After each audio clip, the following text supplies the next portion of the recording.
radio's dirty little secret. And it's all legal.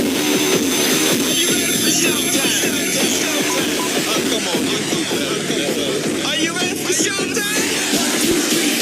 Breakdown, baby. Who the hell is this? Alan, you have been described by your enemies as evil, insane, manipulative. Who are you? To examine it would be to demystify it.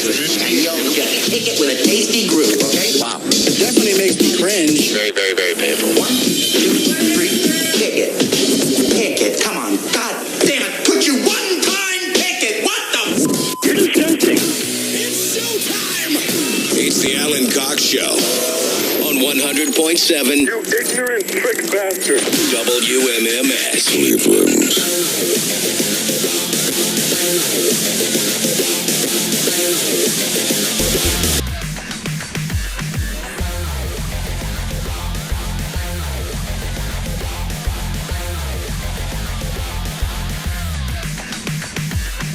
All right, what's going on, everybody? Good afternoon, greetings, hello.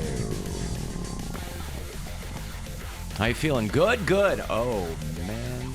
Boy. We've got 7 shows remaining after today. How you feel about that, Bill? 7 shows in 2019. Let's make them all count. I'll tell you what, I expect nothing less. My name is Alan Cox. Thank you for showing up. Hi there. Thank you for showing up. I feel fine. You feel fine? You yes, sound bad. This is always how it starts. Yeah. I mean, by this weekend, I may have something else, but yeah, I feel great. I sound like ass. Which, unfortunately, for what we do for a living, I would rather feel awful and sound good, but here it is. Bill Squire's right over there. Say hello to him. Greet him as though you were a family friend. Creepy hugs, everyone. Thanks for listening to and watching this episode of the Alan Cox Show. Don't forget to like, subscribe, and share a cold one with the boys. Mary Santora is out. She's on the road this weekend. If you are one of our bureau chiefs in western Michigan, she's out St. Joe Benton Harbor way. I know we've got some people there. She's doing a show in Saugatuck, Caledonia, if you're out that way. Say hi to Poundcake, who's back behind the glass. Afternoon, white people. How do you think I sound, Poundcake? Better than yesterday? Worse than yesterday? Like word. I don't really mind a deep voice. It's sexy and raspy to me. I really don't mind. I mean, I can get low. You'll never find You'll blam, never blam, blam, blam, blam. find the love like mine. Yeah, I like it. All right, anyway. Say it with your chest. Welcome, yes. I'll say it with my chest. I know, I've got to figure my chest out. I really do, because there's a Twitter feed called Alan's Shirt Daily or something. Yeah. And it's someone who takes a screen cap of the live stream and just posts what shirt I'm wearing. Mm-hmm. And some of the photos, I don't like it. You got moves. Really? It's like I'm always nipping out. Yeah. But yeah, sometimes I'll sit in a way where it makes me look like there's some moves going on, and I'm But like, you don't really have moves. No, but I need to get myself flattened out a little bit, sure. Right. But yeah, sometimes I'll look at that feed and I'll go, Christ, it makes me very self-conscious. What is you know how I feel about the live stream. Yes, I know. I'm not a You fan, love it. but It's your favorite thing. But I realize... don't know how you survived all these years know. without it. It's your favorite thing. But I realize it is what it is, and radio is just not the sounds anymore. It's the pictures now. Oh, yeah. And so you got to have the pictures with the sounds. There are some people who prefer to watch, or they listen to the show by watching it. You know what I mean? Yeah. There's some places I understand. There's some places where, for whatever reason, their company has blocked the iHeartRadio app or what, I don't know. So some people will circumvent that by listening to the show on the live video stream. And I've been cutting the live stream into segments and posting them as playlists, and people have enjoyed that quite a bit. There you go. And I'm not sure how many people are aware of that, but if you go to the YouTube channel, you can see all the playlists. And yesterday's segment where Mary had a little button pop has done very well for us on the YouTube channel. Turns out we have a lot of male listeners that like to see even the littlest bit of I was going to say, just a whiff of cleavage. Yes, and we got all the boys to the yard. It did good yesterday, and then it got like another bump today, like early in the morning. So I guess there's people that, you know, if they do the podcast or something like that, they saw it there or they heard it and they're like, oh, I gotta go find that because it got a huge bump this morning. Yeah, and we're killing it. But yeah, so over the, I'm already in process of figuring my chest out. Because, we're going to be gone for a few weeks over the holidays. That'll give me time to refocus my energies in that direction. Is that what all the protein drink is in the... Part of it, yes. Yeah, because I opened the fridge today, and it's just full of, like, muscle builder. Well, it's not that. Drink. No, they're not muscle drinks. They are in place drinks. of me eating something. Okay. I'll just drink It's a one meal of those. replacement? It's not, but I stagger out my eating throughout the day, and one of those times I won't eat, I'll drink one of those. Maybe I need to do But I'll that. also drink one right after I work out. But do you have a craving? Like, do you still have cravings to eat? No, I don't care about food at all. No, I eat like at very specific times. And I pretty much eat the same thing all the time. Wow. Because I'm like, that's one less thing I've got to worry about. Just get on that, And it's the same thing like, since we're talking about the Alan shirt Twitter feed, my shirt is the only thing I change day to day. I wear jeans and my Vans every day, or my Palladium boots. So the shirt is the only thing that, it's just, again, I'm not going down to like the Steve Jobs Einstein capsule wardrobe, but, where you got a closet full of turtlenecks and jeans. It's the same shirt. Yeah, I'm not doing that, but it's just one less thing you've got to concern yourself with. And if people on the live stream only see my shirt anyway, it's like when you're a news anchor and you're wearing sweatpants and sneakers under Birkenstocks under the desk. And then we've got this wedding that we're going to in Jamaica in the spring. One of Gwen's best friends is getting married there, so I've got to be in good shape for that Trying wedding. to have a body yaddy yaddy. Well, yeah. I mean, I've got to. I don't have too much work to do, but I've got work to do, and so I've got to figure that whole thing out. Well, I'm glad I'm not alone.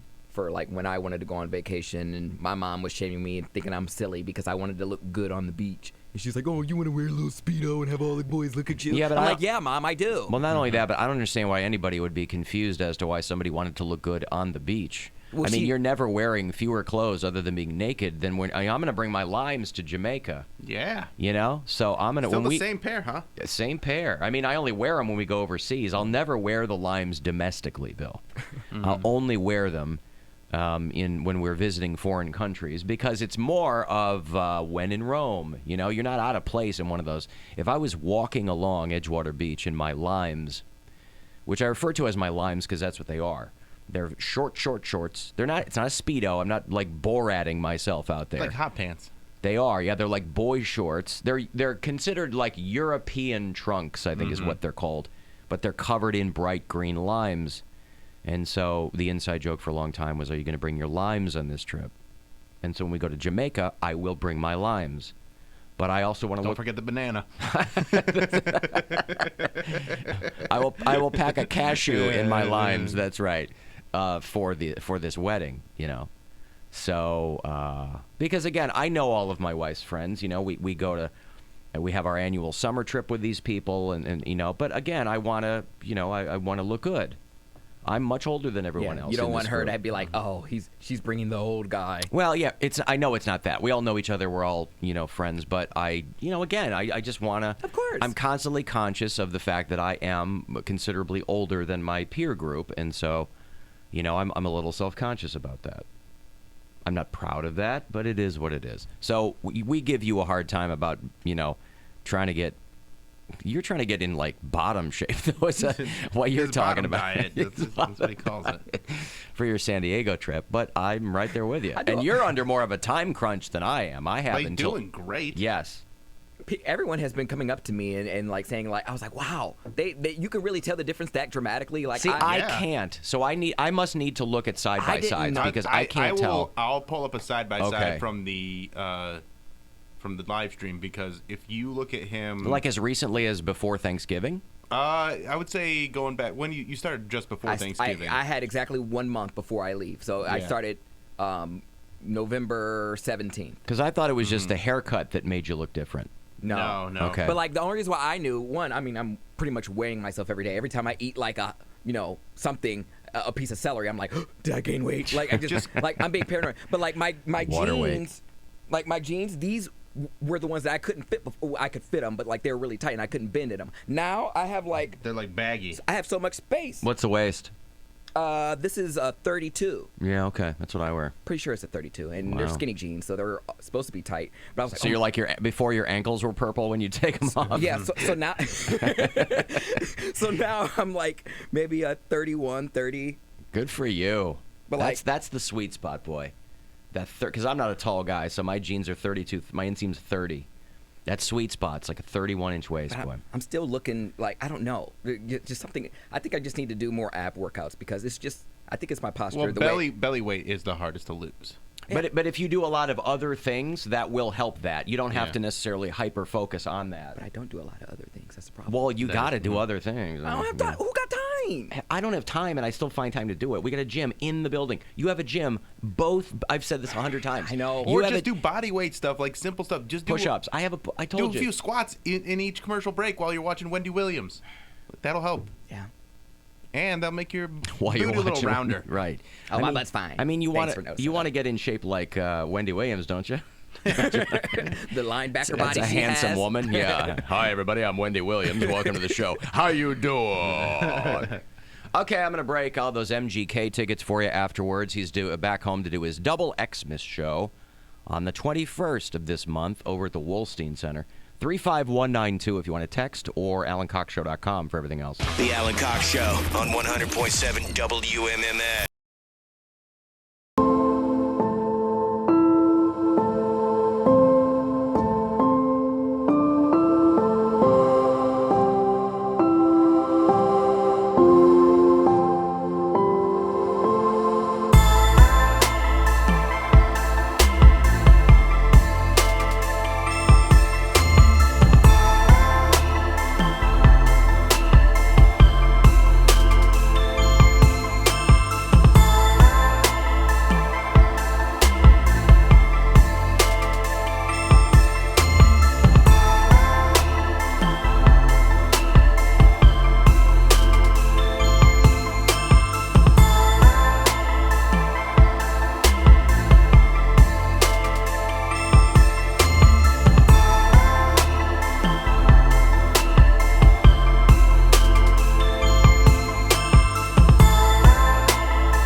Cavaliers off tonight. They will return to the Romo Fijo tomorrow night. They're going to play the Orlando Magic. That'll be a 7 o'clock tip. So right when we get out of here at 6:30, which by itself will be mere minutes after Bill Squire's Friday Get Down. Oh, yeah. Tomorrow night, 6:30, is when that pre-game coverage will begin here on MMS. Keep in mind, all through the month of December, if you are out shopping and doing your holiday gift getting, CLE Clothing Company has got no shortage of fun things for you, all the way from the MMS retro gear to, boy, if they've restocked that blazer orange check shirt. I don't know if they have yet. It sold out very quickly, but it's very cool. They have like this check flannel and in Brown's colors. Anyway, use the promo code JOY, J-O-Y. If you shop in one of their stores, if you want to shop online, you can use it there too. That'll get you 20% off the top, whatever you get, with promo code JOY, all through the month of December. And then when we return in January, as custom dictates, I'll have a new code for you.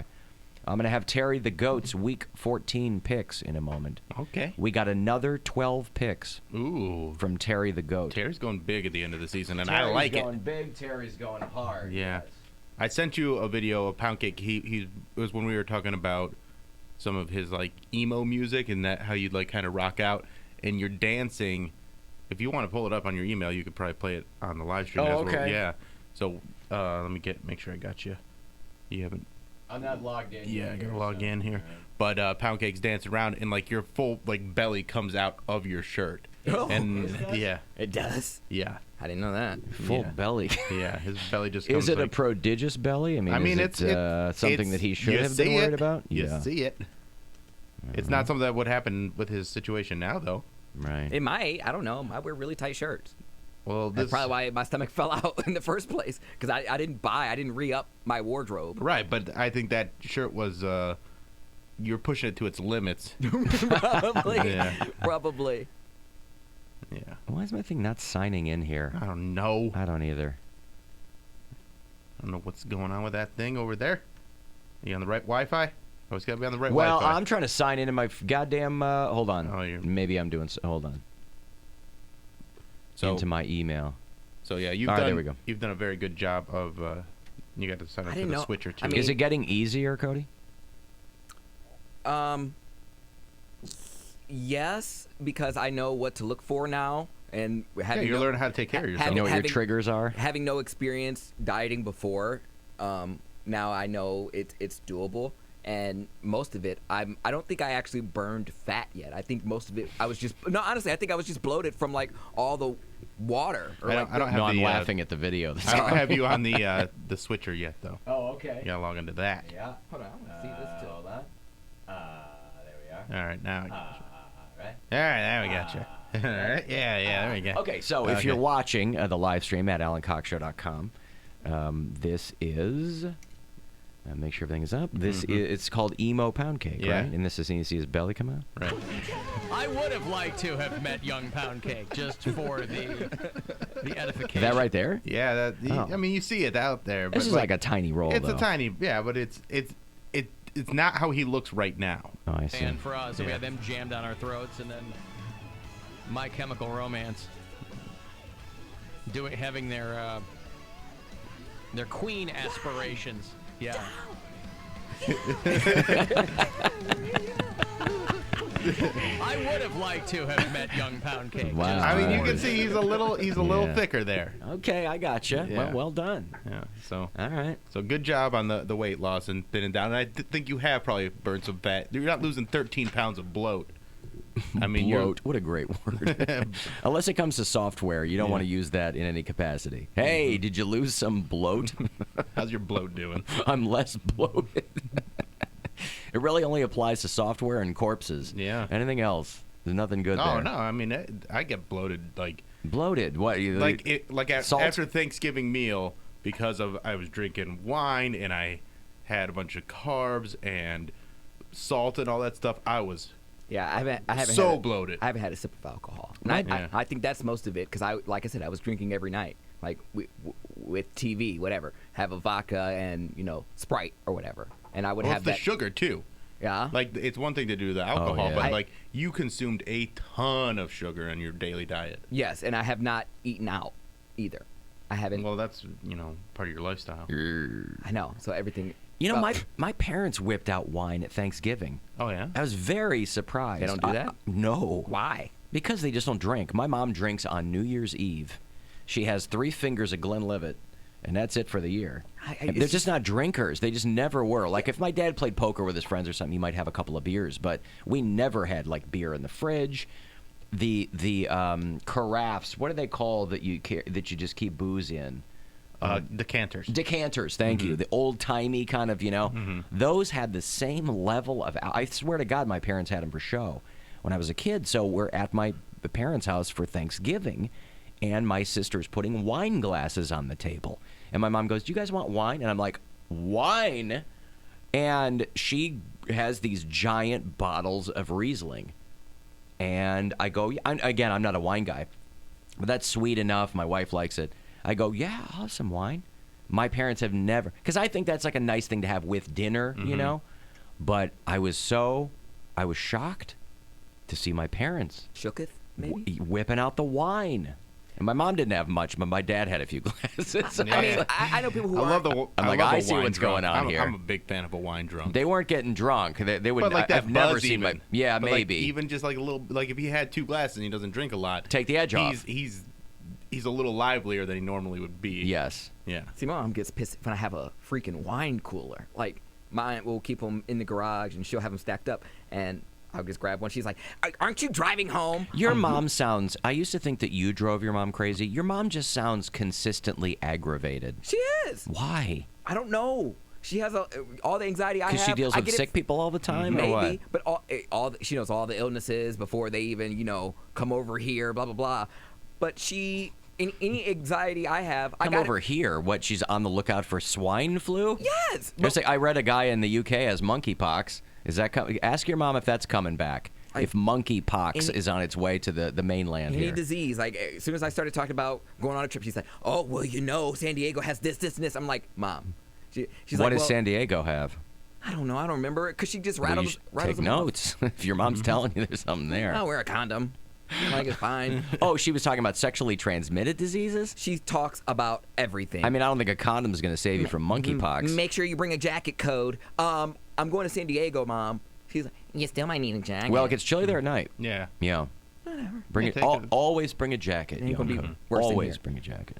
But all the anxiety I have, she gave it to me. She's like, "Oh, are you driving on the highway? Be careful. Watch your speed." I'm like, "Yes, I know." Right. Your mom's a nervous Nelly. And then that's what made you so shaky. And I have a wine cooler, and she's like, "Code, aren't you driving home? You drove me. What, you're going to put my life in danger?" I'm like, "I opened a wine cooler, Mom, and we got like 5 hours before we're going to leave here." "Well, I don't know. I don't know if you have self-control." I'm like, getting real drunk off wine coolers, Mom. You're like, "Mom, I'm going to need you to apologize to both Bartles and James for your outburst." I would hate it if I wouldn't make it home to buy you another rotisserie chicken. Oh, she's just looking out for your well-being. So she's really she just wants to keep the nervous all the chickens time. coming. Yeah. I'm sure. You're her gravy train on them chickens. Mm-hmm. Wow. Well, then that's another piece of the puzzle. Then I mean, it's been in front of us the whole time. I just don't know that I ever put 2 and 2 together. That you are probably shaky because your mom is so on edge. I absolutely am. She instilled in me the fear of like society, like because she'll tell me something, like she says me and my brother, and I feel like she curses us when she does this. Like if I want to go somewhere, example, New Year's Eve, I wanted to go visit my friends back on college campus. I'm like, "Oh, I'm gonna go to Akron for the night, and I'm just gonna celebrate there." She said, "No, you won't. You'll get into a car accident." I said, "What?" Like she's like, "I can feel it. It doesn't feel right in my gut, and you can't drive out there." Now she's a psychic too. Yeah, she's like, "It doesn't feel right," and she's like, "You should always listen to your mom because if something bad happens, you'll wish you listened to me." That's why she's driving on the side streets. Yeah, she doesn't even drive on the highway. Exactly. You can't take her serious. Then, I mean, but see, she's a sweet lady, but she's absolutely ridiculous. But one. It only. What do you say, Alan, about someone who's like paranoid? You only need to be right one time to make it worth it. And she was right one time. Like yeah. I remember, and it was a big, right, because she told my brother not to go out Christmas night because apparently at the time there was this big club that had a big Christmas night special, drink specials, and all his friends went out, and he ended up getting into a drive-by. So. Oh, jeez. Yeah, I know. So she was right on that But he didn't get shot. He didn't get shot. His friend got shot. Oh, Jesus. But he didn't die. He ain't died though. He's still cool. He good. Now he just got street cred. Yeah. He got a little scar. He got street cred. But yeah, and she was like, "See, I told you." Was that in Oberlin? No, the club was in Cleveland. Okay. But this was when he was coming back from Oberlin, or coming to Oberlin, leaving the club. The mean streets of Oberlin, boy. Yeah, she was They're like, out there. She was like, "Don't go out there. She was like, "You're gonna get hurt." I'm like, well, how would you say stuff like that? She's like, because I feel it. She's like, and if I'm a mom, yeah, but I she feel feels it wrong. all the time. How come she never takes it into account the time she's wrong? Well, that's why. That's what makes me crazy about people that like they trust their gut instinct, or they're going off of like what's it called, like the stars, the astrology, all that stuff. They're like, well, it was right this one time. I'm like, yeah, but how many times was it wrong? And that's why I tell her. What is like? Ugh. It's the opposite of like crying wolf, because I'm like, Mom, I can't take you seriously if every single time I walk out of the house. If it was 1 or 2 times and you were like, no, it's the I don't exact feel same right thing about as this. crying wolf. That is what she's doing. She's crying wolf, and well, she's not saying something got her. She's just saying I have a bad feeling about right. this. But I mean, she's she's saying that there's imminent danger all the time. Yes. It's focusing on the one small piece of underwhelming evidence of what could happen that fits what you already think. And she's like, I don't have a good feeling about it. I don't think you should do that. And then I feel bad because I'm like, oh my gosh, what if she's right? So she puts that in my head, and then I'm nervous the entire time. Your mom, if anyone should have absolute faith in her children, it should be your mom, because to hear you tell it, she was sleeping most of the time that you guys were up and doing stuff, Correct. right? So, and you've lived to a ripe old age of 27. You know, you haven't died. Yes, but she don't know all the dirt that I was doing either. But that's what I'm saying. She probably knows enough where she's like, oh, these guys are fine. Yeah, they're survivors. They're survivors. She's particularly hard on me because my brother will tell her everything. My brother is just like an open book, and he'll spill his guts out to her. And me, I'm not that way. I've been really secretive, and I plot. Well, you have boundaries that he doesn't have. Well, like, I plot, and I don't do anything. I just keep it inside. I do. I plot. And she's like, well, you don't... What do you mean by I plot? He's a plotter, Bill. I'm always cooking up a scheme for something. He's a schemer. He's a plotter. I don't tell anybody my reasons for doing things. And my mom, she's like, you keep quiet about your personal life and blah, blah. I'm like, because... I know you're going to do this. I know you're going to put things in my head that don't need to be there. I'm getting ready to pull off a big heist. Right. do you think for one moment that we don't know enough about Poundcake's personal life? I know. Well, a lot of this stuff she finds out through this show. What a walking question mark he is. He's an enigma wrapped in a riddle. Hey, I got to give this money away. We have plenty of chances, a lot of them over the holidays, for you to win $1 million. You need one of these to get in the running, so good luck. Your shot at $1 million now. Text the nationwide keyword money to the number 200-200. That's money to the number 200-200. You'll get a confirmation text and info, and standard data and message rates apply in this nationwide contest. That's money to the number 200-200. Good luck from 100.7 WMMS. You want these football picks? You want to go through these? Okay. Football all the way. Football all the way. Yeah, I wouldn't say. Football all the way. Football all the way. Football all the way. Yeah, I wouldn't say. Football all the way.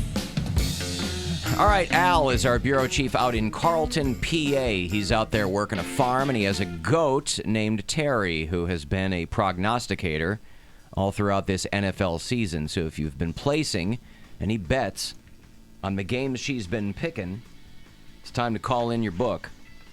Her picks for Week 14. I'll play the video here first if you're watching. He's always kind enough to send us some video of Terry going to the prognostication station, and then we'll go from there. Here we are back in Carlton, Pennsylvania, and Sparky and Ethan are working together to try to devise a plan to get Terry to do a better job on her picks. Last week Goat's was plotting a little too. Disappointing with a 4-8 record, but we're hoping that this week will be better. As you can see, Terry is working very hard, making her predictions for this week. She's digging through all the names of the football teams, and her predictions will be posted on Thursday. All right, there you go. So there's Al out in Carlton, PA. Week 14. It is hard to believe that another season of football is almost over. It's crazy. Crazy. Crazy. All right. and she gave us 12 picks. Somebody pointed out that there's no more bye weeks, and so there's a lot more games per week, and that's why she's picking more of them. That's right. But how does Terry the Goat know that there's no more bye weeks? How does she know that? She knows when all the bye weeks come up. Okay. You see what I did there, Bill? Yeah, you ruined the bit. You know, I had it within the palm of my hand to go smoothly, with no bumps, no interruptions, and I just had. Yeah. I had to grab the spotlight, didn't I? I just you know what? had. I had a feeling in my gut that you're going to do something. Stupid. You were channeling Poundcake's mom, and that's right. I didn't speak up. I just had to feel that white hot spotlight for myself. Oh, I hate it. All right, here are your picks. The Dallas Cowboys over the Chicago Bears. You son of a bitch, Terry. The Colts over the Buccaneers. Listen, speaking of my Chicago Bears, Mentor's own Mitch Trubisky is the guy on whom we're pinning our hopes. And everybody likes to talk about what a piss-poor job he's been doing. Oh, but he's hot. Except his stats this season mirror those of one Tom Brady. Yes, and he's also having a bad season. He's just on a... Okay, Yeah, and he's got a hell of a lot more wins, Yeah, too. But yeah. I'm just saying. But yeah, We gotta look for the good- that is a good thing to say. Like, hey, can't be doing that bad. This is what Tom Brady's doing, and he's the GOAT. We got to look for the good parts where we can, That's right? Indianapolis Colts over the Buccaneers of Tampa Bay. Terry predicts that the Bills will beat the Ravens. Oh, I'll be all about that. Okay.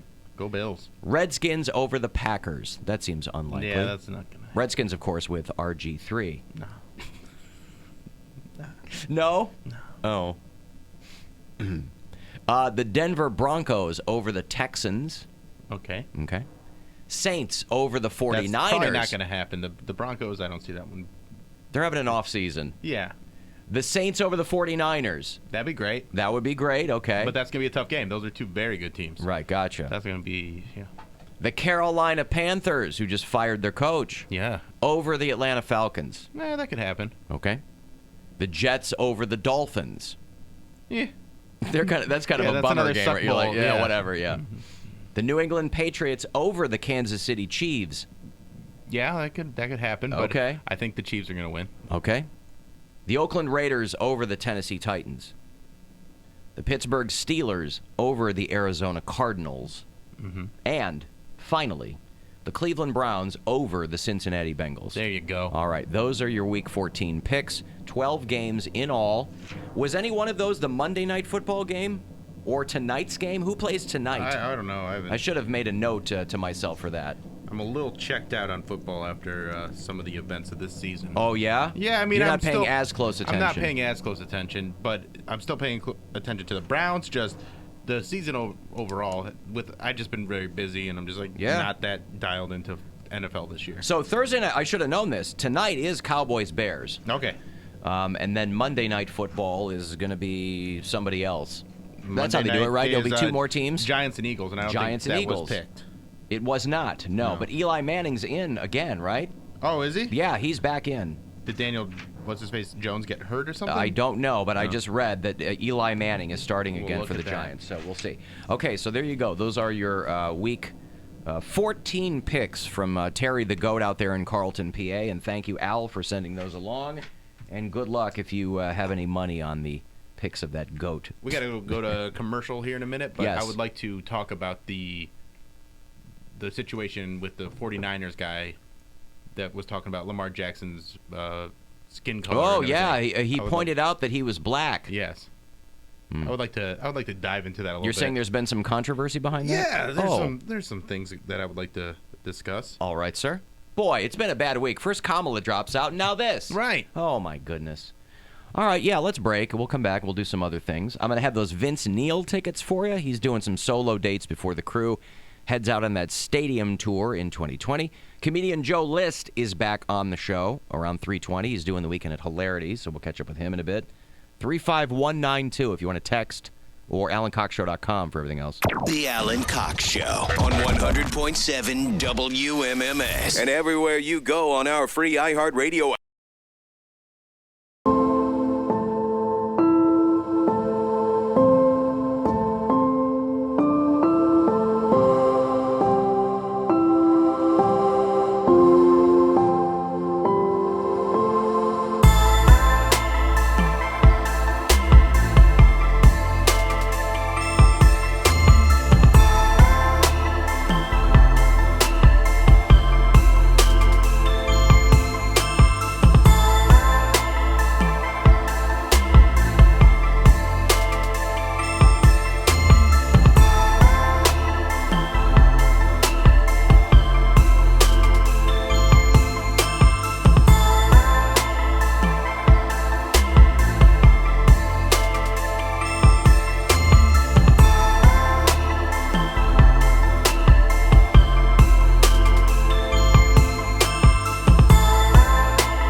Nation.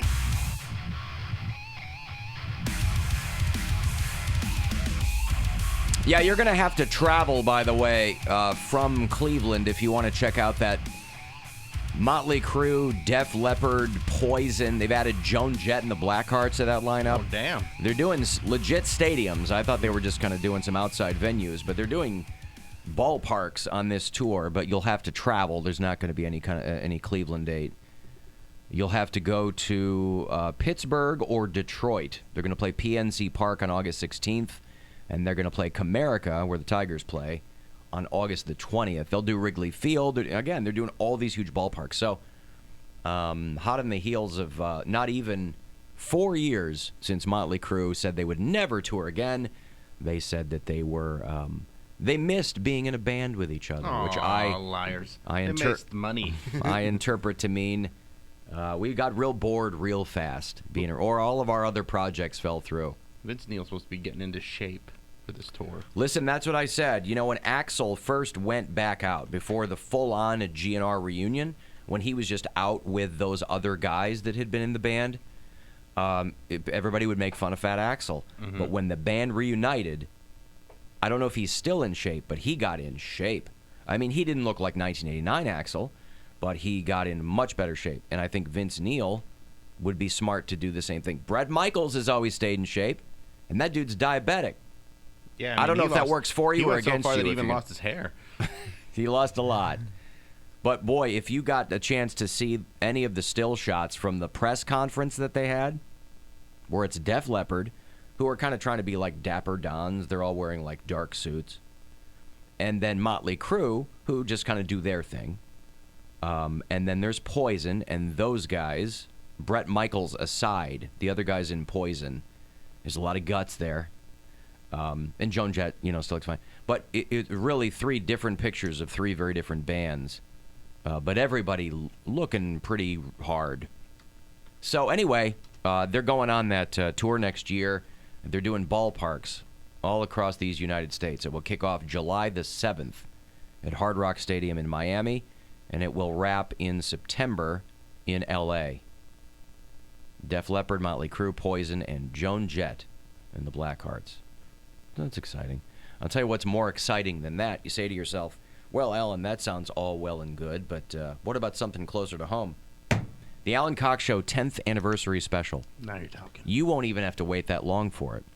It is going to be a week from Monday. It is the 16th of this month. It will be the final show of 2019. We are celebrating my 10th anniversary here at WMMS. To the day, December 16th, we're going to do a show live in Strongsville at Slim and Chubby's. Regular show time, 2 to 6:30. And we're going to have guests, and we're going to have prizes and fun. It's all brought to you by Bud Light, and we're very excited. So we'd love to have you along. People have been hitting me up nonstop, like, do I need a ticket? You don't. Nope. Can I come in and yeah, just show up. I just had someone hit me up. What time should I get there? 2 o'clock when it starts.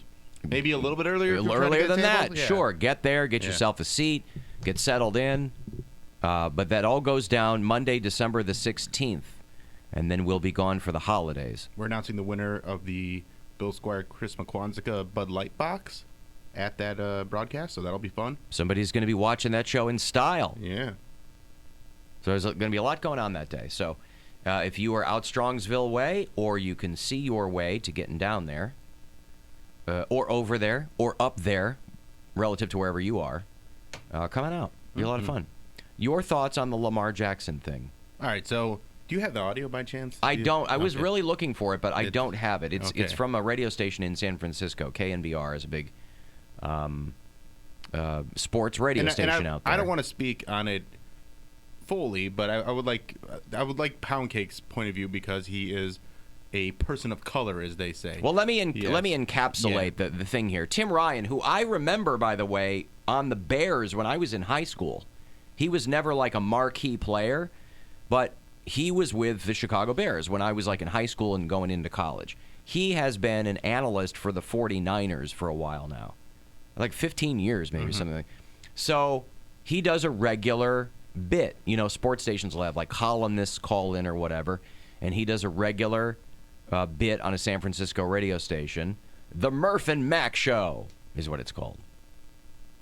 and he was talking about Lamar Jackson, who is doing really well right now for the Ravens, right? Yeah, he's doing great. They lit up the 49ers this week, and one of the things that he said was he's doing these, he's having a great season, and one of the things that he's selling real hard on different plays is play action, where you don't know if he has handed the ball off or if he still has it, and part of the reason is he's wearing a dark uniform and he has dark skin, so it's harder to see the ball. I'll read you the quote. He's really good at that fake, Lamar Jackson, but when you consider his dark skin color with a dark football, with a dark uniform, you could not see that thing, he said. I mean, you literally could not see when he was in and out of the mesh point. And that's what people are the 49ers upset have about. Suspended Tim Ryan, for Sunday's game at least, because he pointed out that this quarterback is black. Right. And I think that's who everybody already knew. Right. And what is offensive about this? Because he's holding a brown football and his skin is similar color. I feel like being offended about him pointing that out, or like people being offended by that, are almost shaming Lamar Jackson for having dark skin. Yeah, that's what it comes across as to me, is like, are you trying to remind him that he's black? That's how I feel when I hear this. I don't think he's being a racist in any way, but I don't know. I would defer to Poundcake, though. I don't think he is either. I would just say that anytime somebody mentions the color of your skin in sports conversations, it always gets a little weird. I agree. It always gets a little weird because there are it's so dicey. Like, you don't want to speak on anything because no matter what, it's so toxic on either side. No matter what you say, someone's going to get pissed off. I mean, I get what the guy was saying, but first of all, if you've seen Lamar Jackson, his skin does not mimic the color of a football. No, it doesn't mimic the color, but it's it's the entire situation where he's got dark skin, he's wearing a dark uniform. I understand the picture the guy was trying to paint. That's what he's trying to make. It was really clunky. People would be pissed off if he said something along the lines, oh, if they're wearing a black uniform and the black skin, he's probably, more tired than other players because the sun is beaming down and darkness attracts, sunlight. Okay. Like, people would be offended by that. They're like, oh, you're calling him black and he sweats, so, people would be pissed off. So, I mean, just calling him out because he is black, which is the obvious. But I feel like that's making it so much, like, it seems like people are being so sensitive to a point where they're like, don't remind him that he's black. That's what I get from this situation. Because it's so dicey. Like, once you mix it, then everyone is up in arms over nothing. I mean, I remember about 15 or 16 years ago, ESPN had a disastrous experiment where they put Rush Limbaugh on some of their football coverage. Oh, really? Because he's a big sports fan, right? And so they thought, oh, we'll put him in there and he'll know what he's doing, blah, blah, blah. Lord. And it didn't last very long at all because Rush Limbaugh went right into being Rush Limbaugh and started talking about how Donovan McNabb at the time was a really great quarterback. And the media was very, very happy to see a black quarterback do well. Mm-hmm. And that's why people were so happy that he was so. And people were like, oh, okay, well, we dipped our toe in that pool. I don't know who thought Rush Limbaugh was a good idea for this, but he steps in it immediately. But that's not what this guy was saying. Again, no, this guy's just saying, a really clunky way to say what this guy's saying is when you are moving at those speeds that these players are moving at, when you're moving at football speeds at the NFL level, and there is black fabric and black skin, it makes it really difficult to spot the ball because they don't want to make it seem like someone has a disadvantage because of their skin. No, and but I think that's what they were. He's not saying he has a disadvantage. He's saying he has an advantage. But they're saying he has any type of he's different than any other player whatsoever. That's not white. Then it's a problem. So they don't want to call attention to that. Right, I don't know why. But if Stephen A. Smith had said the same thing, they wouldn't have gotten upset. Probably.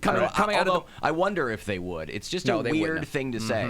It is a little bit weird thing to say, but I understand what he's trying to say, and I don't think it's something that should have gotten him suspended. No. If it came out of the mouth of a black man, it wouldn't be that big of a deal. I think intent is being completely pushed away in this situation. You're just saying, oh, you mentioned the color of his skin? Well, that's that's that. You gotta be suspended. I honestly feel bad for those people because they do speak just like extemporaneously. Yeah. And they're just trying to keep the show going, like just keep the ball afloat. And I don't even think he really meant anything by it.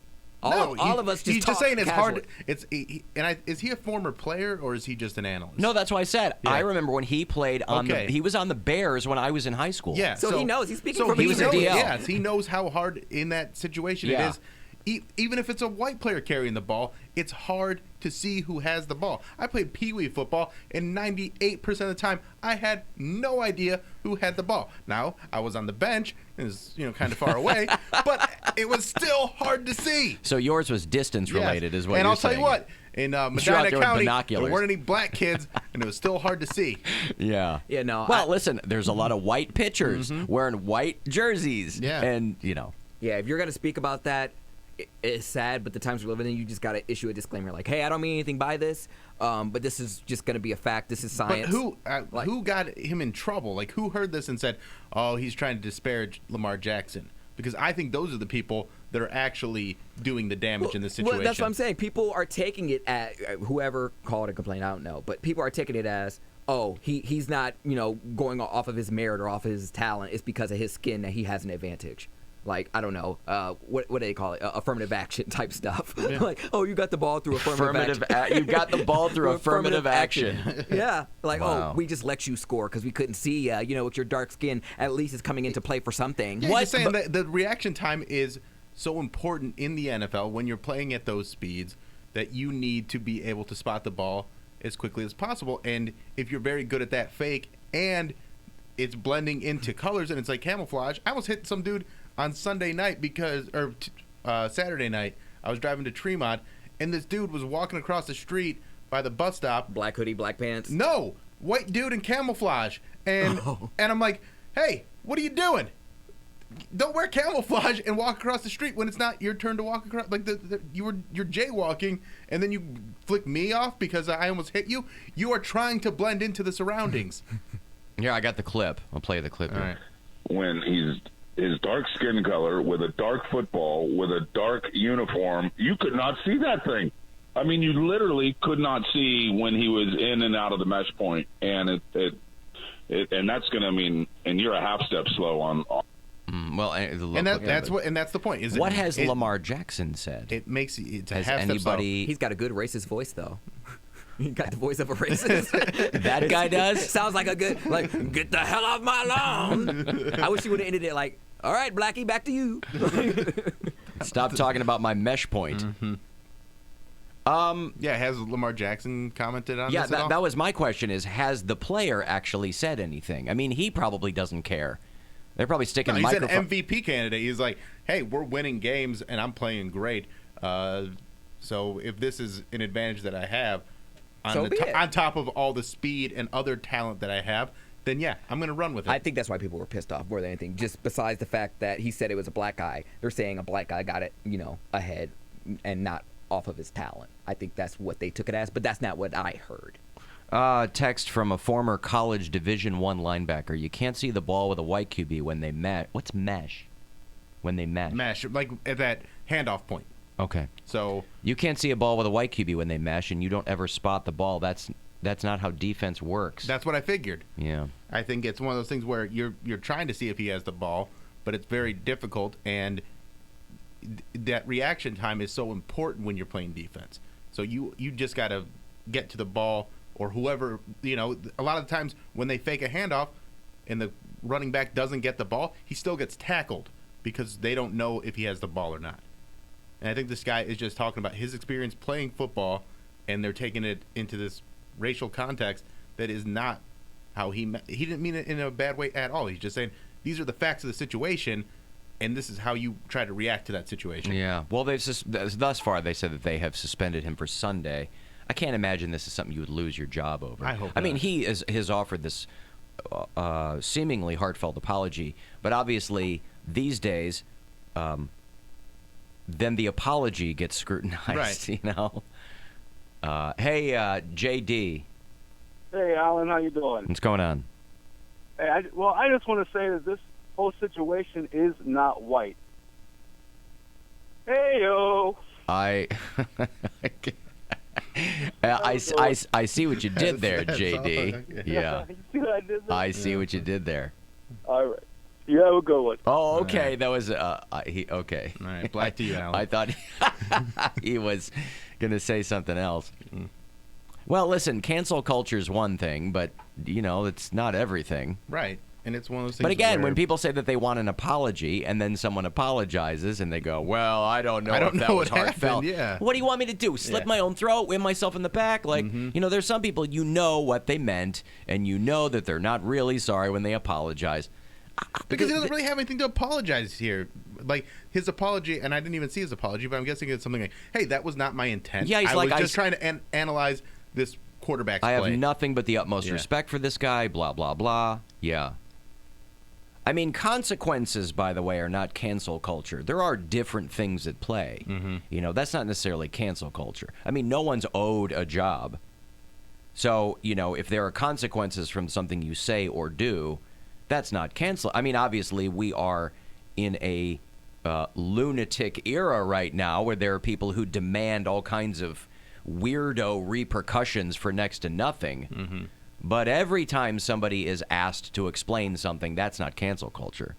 If this guy loses his job, I'd be real surprised. But, again, we are all speaking off the cuff. Right. And you're hoping in that singular moment you don't trip over yourself or say something weird. And, this guy's on the phone talking to a sports radio station. He's probably looking at notes while he's talking. I don't know. And that's why I'm saying, like, intent is very important for the situation where he is not saying anything to try and denigrate black people or Lamar Jackson's skin color. He's just saying it's a factor in assessing where the ball is at that moment. It seems like something that would be a split-second observation as you watch the game that you might not want to replicate verbally. You might go, "Oh God, I can't even see where the ball is. The guy's black. He's got black." You might think that in your head as you're watching the game. I don't know that I would have repeated that on the. Like, if a black, like you said, if Stephen A. Smith said this, he wouldn't. It wouldn't even be an issue. It's just because a white guy said it, and I think they're like, "Well, let's see what this is all about." Yeah, and I think that's, and again, I think that's saying that, like, Lamar Jackson and black people are so sensitive that if you just mention the color of their skin and tell them that they're black, they're supposed to be like, "Well, I didn't know I was black." If you mention a verifiable fact, right? It sounds like to me, it seems like they're shaming Lamar Jackson for being dark skinned. That's why I'm just completely baffled by this whole story. It also had to have gotten its. I assume most of these things get their start on social media. It's not like people are like calling the 49ers or calling the radio station and complaining, or probably people listening to that segment or that show. I feel like the people that are outraged are just the people that heard that one clip. They didn't even watch the Well, that's whole what I'm thing. saying. I can't imagine that. And they probably didn't even hear it. They probably just are piling on too. You see the article or you see the headline whenever it's on Twitter or Facebook. It's like, this guy said this, this player had an advantage because he was black. You couldn't even see that thing, and they think he's talking about the guy versus the ball. It's never. It's never going to be like the regular listeners of the radio station. They're going to get upset. They get what the guy was doing. Well, it's like the day when we were talking about the Harriet Tubman movie, and we were talking about Sandra Bullock and Julia Roberts. Oh, Julia Roberts. Julia Roberts. Don't you dare talk about Sandy like that. That's right. Sandy has class. You keep Sandy out of this. Whatever it was. Lovely bird all box. white women look the same to me. What can I say? But yeah, we had that caller, Damon, I believe, was the guy he called, and he's like, "Man, I'm so mad right now." And then we talked to him for a little bit, and he's like, "Oh, okay," and it seemed to be okay. I hope you're still listening, Damon. Yeah, you said, which white woman would you have preferred to play Harriet Tubman? And he saw some humor in that. Right. Yeah. Well, whatever. Hopefully, Tim Ryan can figure all this out with the 49ers. It's hard to be white nowadays. Oh, man. It's almost hard to be white. I feel so bad. 50% of Poundcake. Poundcake's constantly at war with himself. Gosh, what am I going to do? Yeah. Well, fortunately for you, your white side and your black side, you can always... I love reaping the benefits of both. You can always coexist, reaping the benefit. You did say reaping, right? Yeah. Yeah, okay. So hard to be white these days means almost a little bit hard to be It's white. almost inconvenient. Yeah, Almost. Yeah. It's almost. I'm almost being treated differently because of my skin color. Almost. It's bi-weekly annoying, is what it is. Soon, my white side of me comes out as soon as I get pulled over. I'm like, oh my gosh, officer, I'm so sorry. I was speeding. I was hurrying because I was meeting my father at the country club, and he doesn't like me to be late. Club. Yeah. He's like, oh, what country club? Bushwood. Poundcake at Bushwood. Would you like to tie me up with one of your ties, Ty? All right, listen. Enough of this frivolity. Joe List is waiting patiently. He's doing the weekend at Hilarities. He'll come in and we'll catch up with what he's been doing. You can go to pickwickandfrolic.com to look into tickets for this weekend. And I'll have Chris McQuanziga tickets for you later on, Bill and Mary and a whole bunch of other very funny people going to do a show the 29th at the Agora. So we'll set you up for that later on. 35192 if you want to text. The Alan Cox Show on 100.7 WMMS. And everywhere you go on our free iHeartRadio.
With his, have you ever seen that? He was screaming. He's like, ah!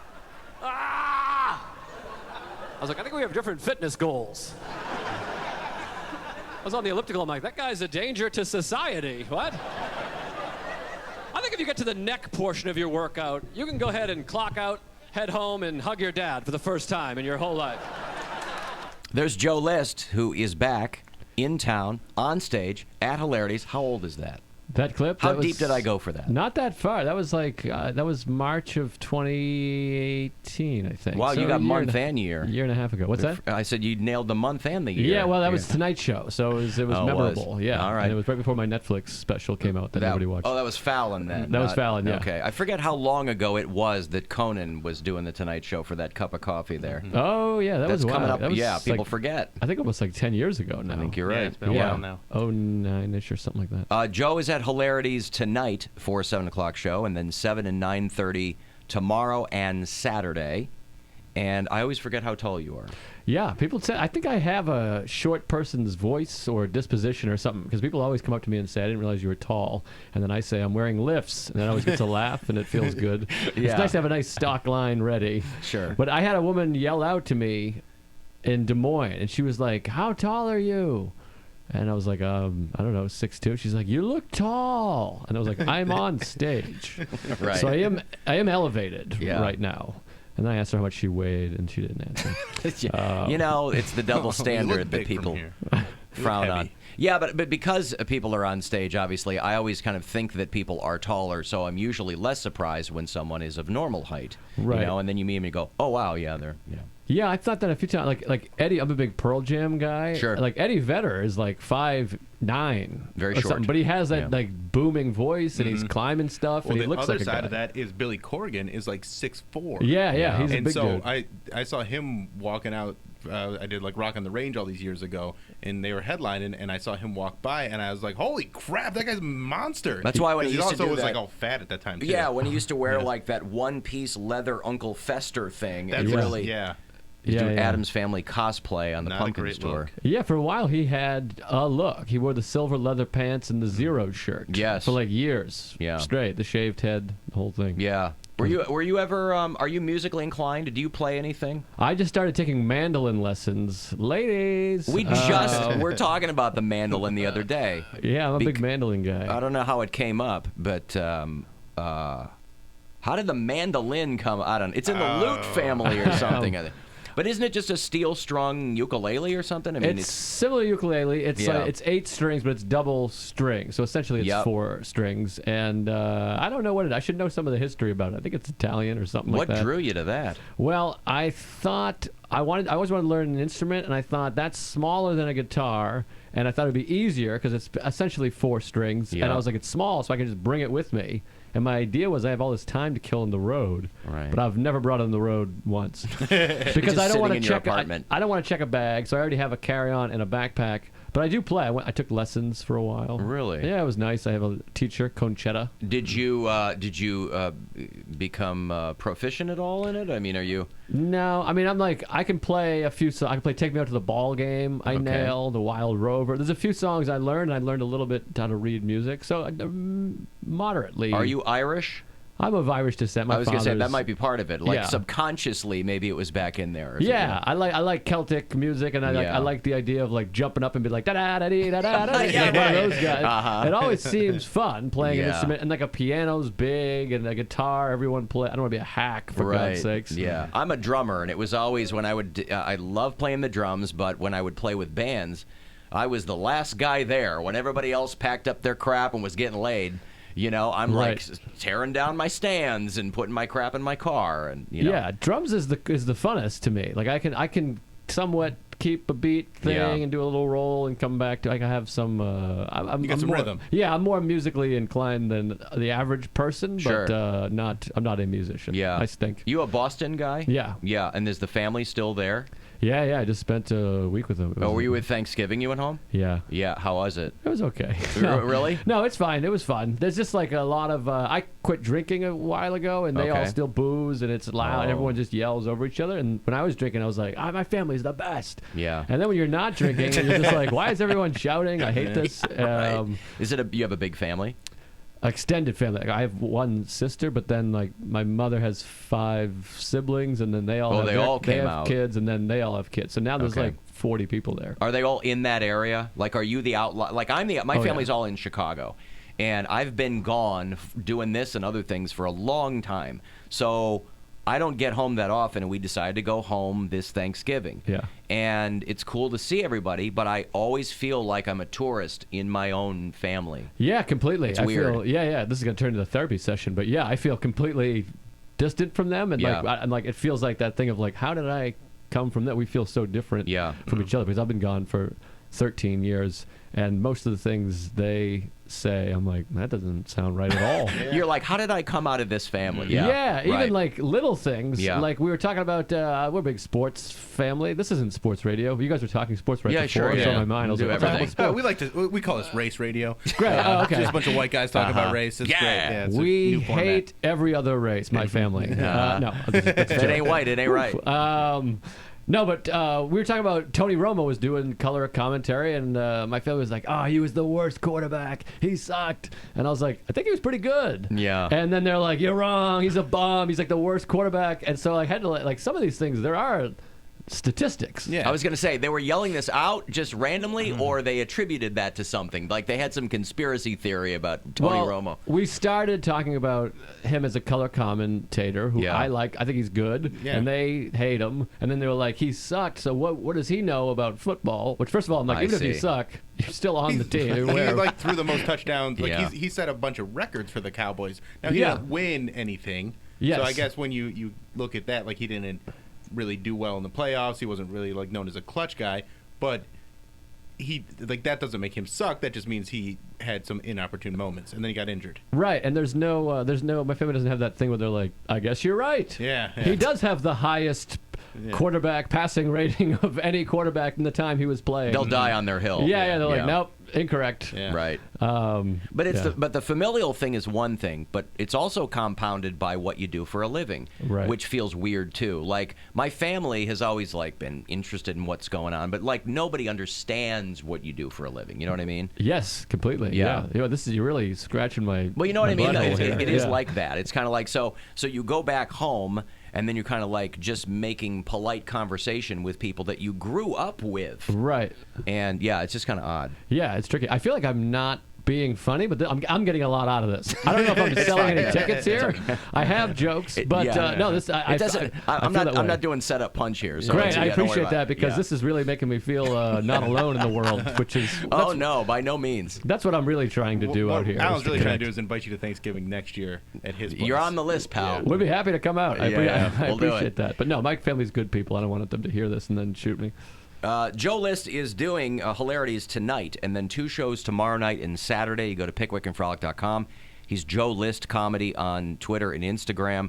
Tuesdays with Stories. Yeah, that's is the still podcast, yeah. You and Mark Norman. Yeah. It's a good listen. I feel like there's probably crossover with your audience. I was on Good Morning Cleveland, and she was plugging it, and I was like, I feel like there's not a lot of crossover between. Oh, I saw her last night when I went to see Mean Girls. They had like the press screening yesterday. And Natalie Herbeck is fantastic, and she's got lovely. One of the most legendary interviews with Mark, who you do the podcast with, and it's absolutely hysterical. Yeah, I think it's like viral. I mean, I don't know what viral is, but it's got like 350,000 views. So it was a lot of pressure to live up to it. I felt like I had to Whip throw it some out or something. obscenities. Punch her or something. But I think it went well. It was good. But I did threaten to choke her out. I've been taking MMA, so I want to just choke people out these days. But she I'm wasn't going to choke interested. you out, or I'm going to play a mandolin, and I don't got my mandolin. Yeah. Well, I take MMA and mandolin, and they're across the street from each other. Just ironically, they just happen to both be. Yeah. So I think I'm maybe the only guy to take a mandolin lesson and then go to MMA. Well, you get to work on both sides of your brain. You know what I mean? Yeah. The finer arts of music, and then the more brutal art of mixed martial arts. And in a lot of ways, they're similar. I don't want to get too deep here, but what's that first MMA class like? Because this isn't something that, a lot of people get started in that field when they're very young. Yeah. So that's got to be pretty intimidating. That's like I went to a yoga class, and I'm like, this is very strange. I'm 30-something years old, and I'm like, I don't fit in, so I got to like goof my way through it. Right. It's similar. It's similar to yoga. There's a lot of similar things, except it ends with you getting choked unconscious. Instead of being like namaste, you're like, okay, I quit. Namaste down. But no, it's fun. I mean, the first one, like, I just got like tuned up. Like there's what's nice is there's no like expectations of like maybe I could handle it. Like I'm fighting a black belt undefeated champion fighter. So he wins for the most part, Right. but I'm learning some things. This is I was joking earlier. I could beat someone up if they fully cooperated with me. That's the level I'm at. Like if they wanted to fight me and I was like, could you turn your back to me and not resist anything I do? I would beat that person. And they'd have to leave every door open for you to get in there and do some damage. They'd have to stay with their arms spread and their back to me. But like, I never took karate or anything as a kid, but like friends of mine that would do that, or like you're talking about MMA, I would think that, or boxing or whatever, I would think that part of learning that is learning how to get the crap beat out of you. Yeah, I think that's a big... learning to lose, and I wrestled in high school and college, but that was the closest I ever got to anything like that, and I lost a lot for a while. Yeah, that's like a big part of it is to not freak out and panic. Yeah. To kind of like a lot of times he'll have me in like some crazy leg lock and be like, "You're not breathing. Make sure you're breathing." Yeah. And then I start Keep breathing. your bearings. And then he breaks my leg off. But I tap early and often. Back. I'm a big tapper. Yeah. Sometimes I tap just to, he'll look at me weird and I'll be like, you know what? I think I'm done with this session. But So was it I guess. I was curious what led you to the mandolin, what led you to MMA. Like, you're like, I don't want people looking at me and thinking I'm one thing. I want to be another. Well, I mean, a little bit, but I mean, I just have so much, my life's been so riddled with anxiety. And I realize like such a huge part of my anxiety is fear of any kind of physical confrontation. So like, I was like, first of all, I have a little bit of time and money now also. So I'm like, let me fill this time and get rid of this money. But but also it's just, I've always been fascinated with the kind of people that just look like regular people and they're like, that, don't make no mistake, that guy could destroy you or whatever. And I like the idea of that and having an amount of confidence if I was in some kind of confrontation. Like in stealth mode. Yeah. Nobody would see it coming from you. Yeah, that idea of like, I'll be all right. Yeah. Where I feel like now, that's something you learn in your first class at MMA. I've always felt like I'm a man, I have a wife, I can protect her, I'm from Boston, I'm and then I go to fight him, and I'm like, "Oh no, I'm a scarecrow. I'm made of wicker. Yeah, I am a boy. Yeah, I'm a child. It's horrible. So, but I'm not gonna go and fight anyone competitively. It's me, and he's a comic. My trainer, Diego Lopez, is his name. He's a former MMA guy, and he's a comic now, and he teaches people. And I was like, maybe I'll go do that. And then it was really fun. I got excited about it. And it gets me out of my head for an hour. So you boys with Rogan now over those? No, I did Rogan and I hung out with Rogan before I was doing MMA. I swear to God, these two things have nothing to do with each other. Right. But no, I haven't talked to him about it at all. He didn't subliminally steer you in that direction over time, or No, I mean, he's also a Boston guy. He also That's does comedy. true. So he hopefully he doesn't feel like you're trying to take over. No, that would be amazing. I would love to take over for him. He's doing extremely well. Oh, I know. But I'm saying, like, but then he's like, if you want it, you got to come and get it. Oh yeah, probably wouldn't fare well. You apart, yeah. If 10 more years of training and him getting older, I might be able to take. I'm going to challenge Joe Rogan to a 2029 fight. I love it. Go. Christmas Eve 2029. I'm going to beat the snot out of Rogan. Madison Square Garden. Yeah. Well, by point of comparison, you now and then what you will be down the road. I was watching The Last Days of Phil Hartman. Okay. They did a little documentary on CNN months ago, and I rewatched it. Yeah. And they got to the news radio portion. And I always forget that Rogan was on that show. That's where a lot of people know him from Fear Factor, but I forget he was on. And that was a long time ago, obviously. And he looked so slender and just like a different. And now, obviously, he's like Right. You could be that guy then, and then down the road, when you're ready to fight him in 2029, you're like the Hulk. That could be I'm something. looking forward to that. Yeah, I don't.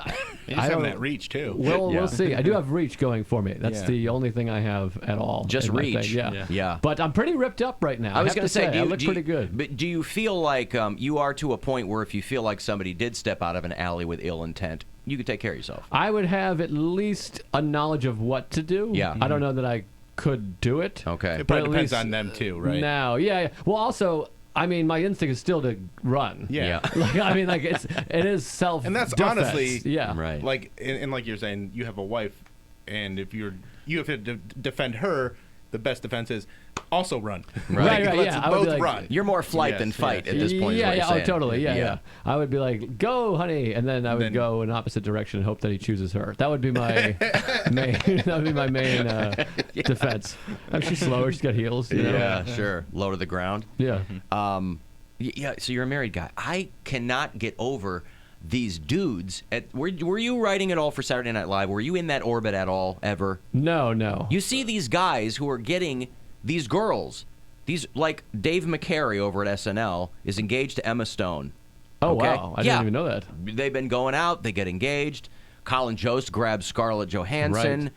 Sudeikis meets Olivia Wilde when she goes on that show. All these SNL dudes who you look at and you go, who would even look in their direction, are snaking these hot babes. Wow, maybe you got to get in that room somehow. Yeah, I got to tell you, I think after that Shane Gillis situation, I don't know that I'm right for SNL. There's a lot of dig into your past. podcasts. Yeah, if you want to check out Tuesdays with Stories, there's a lot of SNL ending stuff in there. But wow. Yeah, maybe I should have tried that. But I have a beautiful wife myself, of course. What does she do? She's a comedian. Oh, she's she here. is? Oh, okay. She's opening for me. You can come see both of us. Okay. Sarah, right? Yeah. Sarah Talamash. Yeah, she headlined last night and killed. It was great. Oh, beautiful. It was nice. I did like 7 minutes and then left. I didn't want to watch her, but no, I hung out and it was great. But so you run when she's on stage and you run when you're being mugged. Yeah. I don't want anything to do with her. Congratulations. We have sex. I just bail. I just take off. Yeah, he's like, my time's up. I'll get you in the sleeper hold next time. Joe List is at Hilarities tonight. That is a 7 o'clock show, and then 7 and 9:30 tomorrow and Saturday. Joe List Comedy on Twitter and Instagram. Tuesdays with Stories, a very funny podcast with Mark Norman, who had to be, when Seinfeld walked into Three Girls, One Keith, Mark Norman looked like he was on cloud nine. Yeah, First he gets a name drop from Seinfeld in that Mets game, and you know. And now he just opened for him at the Beacon Theater. Did 4 shows together. Oh, that's great. So it's pretty wild. It's unbelievable. There's a girl who works here, and I figure it's a generational thing, but it's still a little takes me back a bit. Because I'm a Seinfeld Uber nerd, right? So I can, Me too. Yeah, I can kind of feel where people like Mark and you're coming from with that. We have a girl who's considerably younger than I am, and somebody said, "Oh, she hates Seinfeld," and I go, "Somebody told me that you hate Seinfeld." She goes, "Yeah, I just never ever got it," and I go, "It's probably a generational thing." But there's also a part of my brain that goes, "Well, now I have to reevaluate this person entirely." Oh, completely. Which is unfair. Yeah, Who is but this I'm piece like, of trash? I'll tell you in the break. Yeah, but I No. was like, I get it. It's even women at the time weren't like dying over Seinfeld, the TV show. So Right. it's probably part gender and part generational. But it still takes me. I'm crestfallen when I hear somebody say something like that. Yeah, I think that they're ignorant, and I feel sad for them. That's quite right. Frankly, You'll never amount to anything. Yeah. You don't know anything about the world. no, Yeah. I mean it's the best. I mean it's the best show. Our Mark and I's podcast is just completely ripping off Seinfeld, the TV show. And there's all these people. We have all these fans that are young, and they've never even seen Seinfeld. And I'm like, man, you're going to be so bummed when you realize that we're just completely lifting everything we do. I mean, we do our own stuff, obviously. We're saying our own jokes, but we're doing... They're watching it going, God, this seems familiar. I can't figure out what's going on here, but... I donated $50 to your Patreon Oh, wow, I years appreciate ago that. because Mark was in town, and we had this, it was like this weird night where the Hannibal Buress is in town, and we're all hanging out, and we were going to go, we're making drunk plans, you know? Yeah. And so let's get a bottle from the bar, and then we'll go keep the party going at the hotel. Oh, I think I remember that. Yeah, and Mark's like, great. And I'm like, well, I don't have any cash, so I'll pay you back. I'll go to the hotel, I'll meet you there, and I'll pay you back for the bottle. And he's like, okay. And then he gets down to, he gets up to his hotel, and everybody's like, nah, we don't want to do it anymore. Oh, that's hilarious. And so he's stuck with the bottle that he paid way too much money for because he bought it from the bar.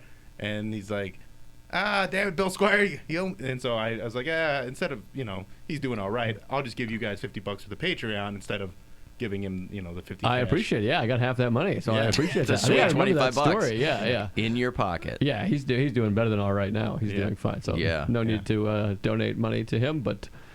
My Venmo is at Joe List Comedy. You can send me some dough. Yeah. And, He's got a comedy wife he's got to keep happy and the whole thing. He's got to buy new running shoes for the next time they're walking around the city. It's not the whole easy. bit. Well, it's good to see you. Thanks for coming in. Yeah, dude. thanks for having me. I appreciate it. Good to be here. Joe List is at Hilarities this weekend. You can go to comedianjoelist.com to get everything else. Season 2 of the stand-ups, you can see him in that. That is on Netflix. And find him out there and go see him this weekend. We'll take a break here. 35192 if you want to text for anything. The Alan Cox Show on 100.7 WMMS.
by not paying attention to your immune system. Yeah, you could or- like put poop in your eye or something purposely. Yes, you could purposefully put poop in your eye. Goes right to your bloodstream. I don't think that anyone should be putting poop in their eye. You though. shouldn't. Why would but you do that? If you wanted a free day off, well, not a paid day off. From Chipotle. Because like, what excuse do you gotta have? Like diarrhea? Who's gonna confirm you have diarrhea? And diarrhea is also something that you could have because of a hangover. Right. Or poor diet. You could have diarrhea because of poor dietary decisions. You did that to yourself. I'll tell you what, you want to make sure if you are demanding a DNA test from a woman. We were talking about Maury the board game a couple of weeks ago. I have it. Did you buy it? I bought it. Oh, I you bought it when we were talking yeah. about it. I have it. I'll bring it in, and whenever we want to play it, we can do it. Can we play it at the 10th anniversary special? Absolutely. Okay, That's good. what I was planning on. All right, good. If you insist that a woman who says you knocked her up get a DNA test, you better be damn sure you're not the dad. And that didn't work out so well for Owen Wilson, who left it in about a couple of years ago with some Russian woman he was dating. I don't know. Some model. Some model, yep. And Always these Russian models. They get Drake. They get these superstars. They come over here with a plan. They plot and see what happens. They get a yeah, I don't meal know if ticket. she's Russian, but her name seems very, very something. Varuni Vongzaverides. Yeah, maybe that's, I don't know. It might be Russian. It might be Thai. What the hell do I know? The baby definitely looks like the product of Owen Wilson and a Russian woman. Oh. Anyway, he demanded that she get a DNA test, and turned out that he was the dad. So he pays $25,000 a month, and he's never met the kid. He said he doesn't want any visitation rights, and he gave the mom full custody. That would be weird. That would be very strange. That'd be very strange. If you don't want a kid, it's one thing. Give over full custody, and you're like, I'll maybe see her from time to time. What do you think he said when he found out that he was actually the dad? Owen Wilson? Yeah. Wow. He said, wow. Wow. Yeah. This woman's really, the Wow. mom's really pretty. She's about 15 years younger than he is. He's 50. He goes to see the baby, and he's like, that's not my kid. And then the baby's like, wow, wow, wow. Yeah. It's like, that's how it cries? Oh, that's my baby. What would make a man like what would you have to do to a man to where he does not want to see his child? He want not just not see her, but like nothing to do with her, like take your child support and get the hell out of my life. That's not a man to me. How could you just openly say, even my dad wanted to have a relationship. He may not have put forth effort, but he vocally said like, oh well, I missed out. I made a mistake. Why would he want to do that? But not only that, but he has 2 other kids. He has 2 sons from 2 other women. So he's got 3 kids 3 by baby 3 mamas. women. Yeah, 3 baby mamas. But I guess his sons, he like hangs out with. Yeah, that's what I'm saying. What about this one where he wants nothing to do with? I don't know. Maybe he's just like, I've had enough. I can't. Like, too bad. I didn't know the guy had any kids. I thought he was out there. He's the butterscotch stallion. Yeah, right. I thought he was still out there, getting it done. I just don't know how you can have your genes out there. Someone who is I just don't a know why. manifestation of you. I don't know why Owen Wilson's leaving it in. This guy hasn't had a hit movie in 15 years. Because that money lasts. I mean, Owen Wilson. he got that Wedding Crashers money. Oh, The please. Like I said, residuals. 15 years ago that movie came out. Yeah, but he was making a ton of money for a while. Was he? Yeah. He got money to Okay. last. What was a failure to launch? Was that him too? No, it was Matthew that was McConaughey. McConaughey. So you don't even know who's in the movie. The same. He's like, oh, I forgot. Yeah, McConaughey was having. What was he he? was making a lot of money. Drillbit Taylor. That was Oh, McConaughey. God. Hey, that's an underrated movie. Marley and Me. There you go. That's Billy Bob Thornton was Drillbit Taylor, right? Mm-hmm. Well, he was in that last Jennifer Lopez movie, but No. Was Billy Bob Thornton? Was that? He was in that. what am I thinking of? What was No, you're- Drillbit Taylor? Drillbit Taylor is the one where he's like a homeless guy, and these kids hire him to be like a security right, guard right, to right. beat up their bullies.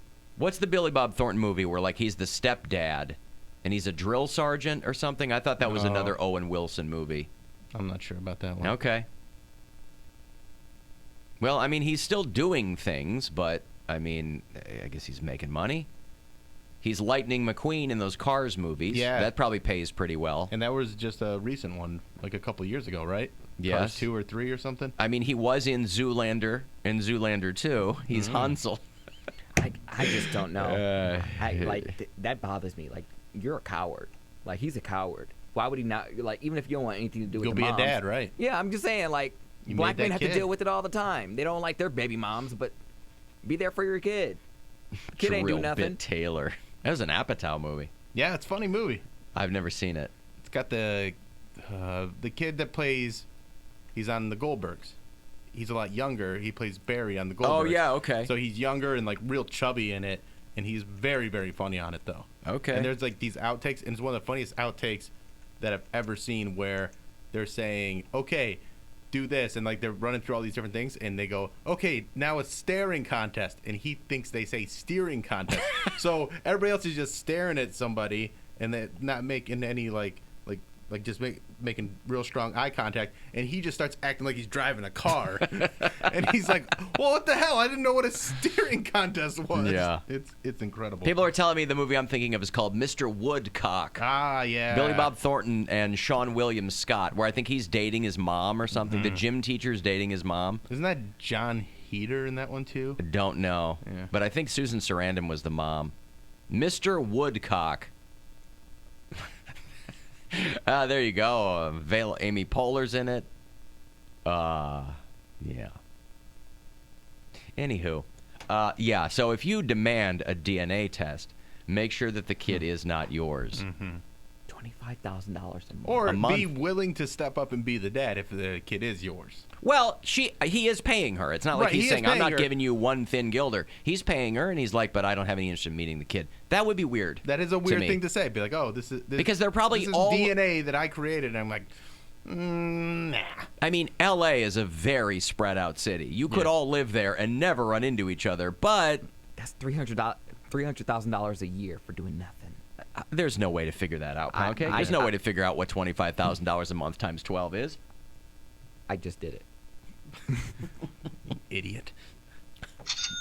Big All right. ruining idiot. $300,000 a year, though. You big ruining idiot. Bit. He was in Armageddon. He was in... So was Billy Bob Thornton. So how many movies were they in together? Right. He was in Night at the Museum. Oh, yeah. I mean, like the early 2000s to like 2000 to 2010, he was in a ton of films. John Heater was in School for Scoundrels is the one you're thinking of. Yeah. Mm-hmm. Yeah. These are all movies that I never saw, but I feel like they were advertised a lot. Right. They were like almost straight to cable at the time. But they're getting like, well, it was a lot of these things were after some big rated R hits. So like you had Old School and you had Wedding Crashers. And so they're like, Bad all right. Santa was another. Bad Santa. So they're like, all right, we got to get these other things out here. Strike while the iron's hot. And, you know, even Napoleon Dynamite. Old School. They could not figure out what to do with John Heater in any other movie. What was that the turd he was in with Rob Schneider? The football movie, The Replacements or whatever? No. Benchwarmers? Benchwarmers, yeah. Benchwarmers. It's a baseball movie. Because nobody wants to listen to me when I say it, okay? But I will repeat myself. Napoleon Dynamite sucks. It doesn't. It sucks so hard. It was never funny. It was so funny. Everybody burned their vote for Pedro shirts a long time ago. It's not funny. If it was funny, I would tell you. I'd go, God, this movie's so funny. Made me laugh it's a lot. not funny. Then why did it make me laugh so much? That's what's so strange Tina, because come get your dinner, you fat pig. That's funny. what's so strange because So funny. you're funny, you know what's funny, and that here movie's you funny. like a movie that sucks and is not funny. It's a funny movie. There's nothing funny about it. I wasn't a big fan of it. It's just a dumb voice. And like a super awkward guy that everyone knows in real life. Somebody like that. Right, and that's why it's funny because people, you have such like small interactions with a kid like that. And those are the kids that everyone hated in real life. Right, They were and like, then why you am I see wasting his my whole time? story, and it becomes No. It It doesn't make funny. it any more funny. I thought it was great. People I love that avoided movie. that person in real life. Nobody was like, oh my God, he's so quirky and funny. I want to know what there is. People avoided that person. I don't avoid those people as much. Oh. I find those people to be very interesting I mean, if you he's still so know funny. you still know those kind of people as a grown adult. Yeah, hang out at open mics all the time. You They're should walk constantly the other. around. Well, that's an extenuating circumstance. Right. I'm talking about just regular people in regular life. I think they're interesting people to observe, and especially with social media, those people are out there more than ever. Okay. And I think that movie's very funny. Is it dry? Yes, it's absolutely a dry movie, but it is very funny to me. Okay. Listen, I consider myself a Cassandra in this way, okay? You recall your ancient Greek, right? Cassandra was the woman who was cursed to utter true prophecies, but would never be believed. That was her curse. Yeah. Right? She would always foretell the future, but no one would ever heed her word. That's me. I said from the jump, this movie sucks. Right, but that's your opinion of a movie that you didn't like. And yet, it has But been it's still funny. It has been proven to be true How? every time. How has it been proven if it's Because if every I find time it it's funny, every time it's on television, anyone with eyeballs goes, "Wow, Alan was right. This movie's." It might have made you but laugh. I have eyeballs. It made you Sometimes laugh. they don't work all the way, but I have them, and I find that movie hilarious. It made you It laugh. holds up. Huh? Holds up too. I think Yeah. that movie's a very funny. Well, that must be very why John interesting Heder movie. got so much work after that. Yeah, it doesn't matter about To that. your point. He played one role that was great, but they didn't.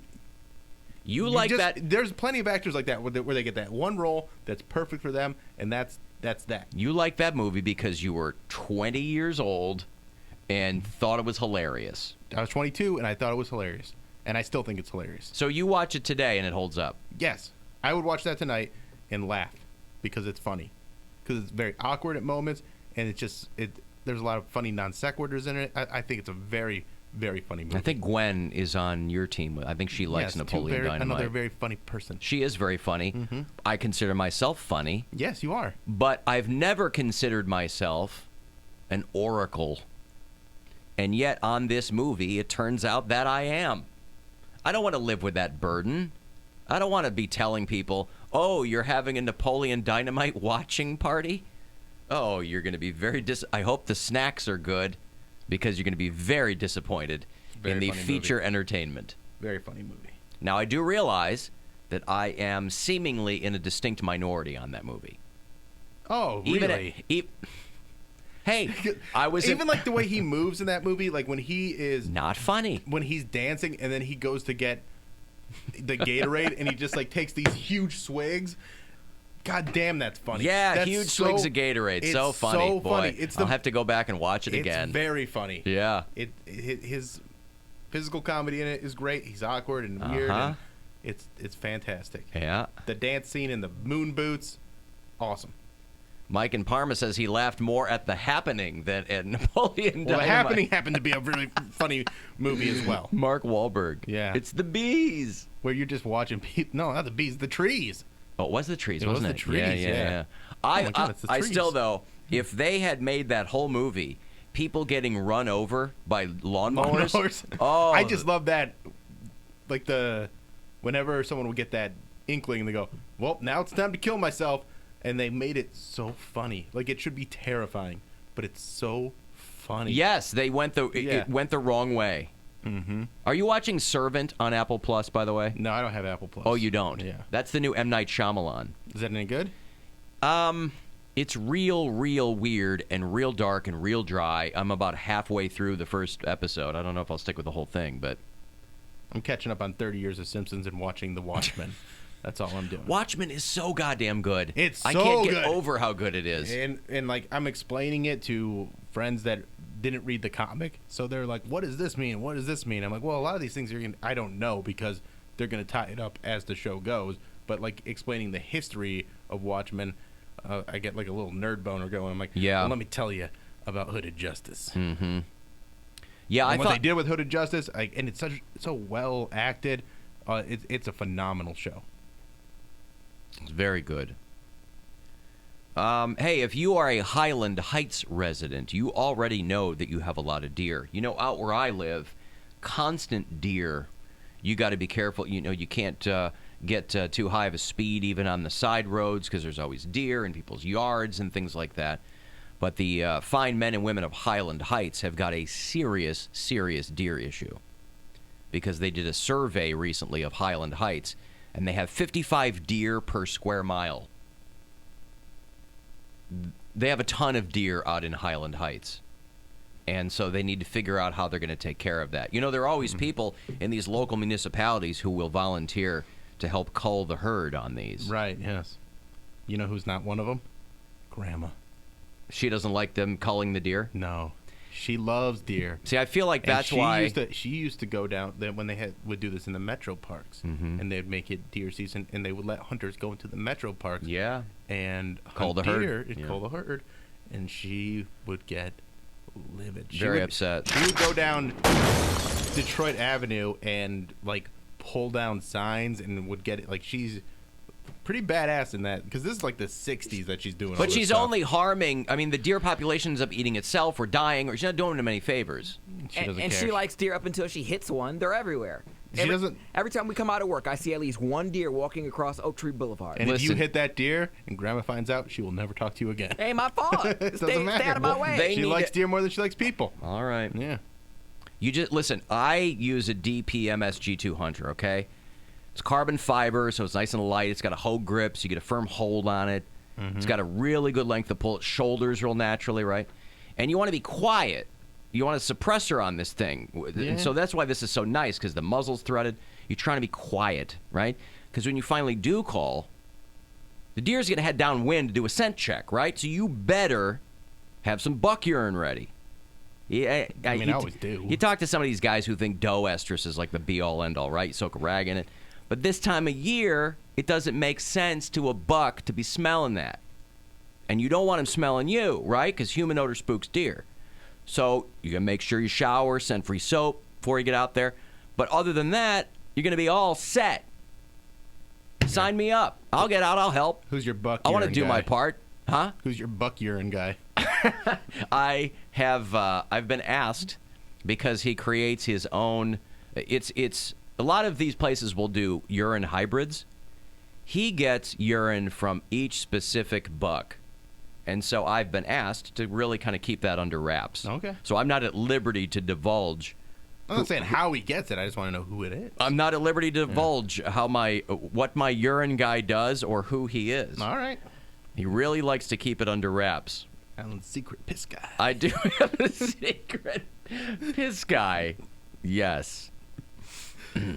He has a harder time getting me human urine, but No, all right. I got a great human urine guy. Yeah, his name's Bill Squire. Not me. Oh. All right. He hangs out on the 7th floor of your building. Just go by. You got anything fresh? Oh, this is too brown, man. You got to drink more water. Need something clear. Yeah. Something that's going to pass the test. Exactly. All right, hey, Chris McQuanzica, the aforementioned, is Bill Squire and a lot of very funny friends. Going to be doing a show the 29th at the Agora. I will have a couple of tickets for you after the break. 35192 if you want to text. The Alan Cox Show on 100.7 WMMS. And everywhere you go on our free iHeartRadio app. For Christmas, we're giving you a hall pass.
All right, the 29th of this month is going to be the Bill Squire Christmas Kwanzaa celebration at the Agora. Tell them a little bit about it, Bill. Oh, we're going to have great comics like Curtis Cook, who is a writer for the Jim Jeffries Show and Crank Yankers, and he's been on the Jim Jeffries Show. And we got Mary Santora, we got Wanda Mayfield, we got Cody Cooper, Brian Kenny, Martin Malloy, Sarah Volpio, who is written for like girl magazines. What's the name? Cosmopolitan? That one. Glamour? She wrote for Cosmo. Better Homes and Gardens? Yeah, she's very funny, and right. it's going to be a very good show, so you're going to want to get tickets. You're not going to want to miss this Okay. event. What And winner I'm do you funny, want? too. What caller do you want? Let's take number 15. Caller 15. All right, got 2 tickets for Christmas Kwanzaa. You can go to agoracleveland.com for the info. 216-578-1007 to win, or 800-348-1007. Catch me outside. How about that? That cash me outside girl probably makes more money than you. I don't need your little petty ass money. Here you go. And now more crap you don't want to hear. Y'all don't know It's the Alan Cox Show. On 100.7 WMMS.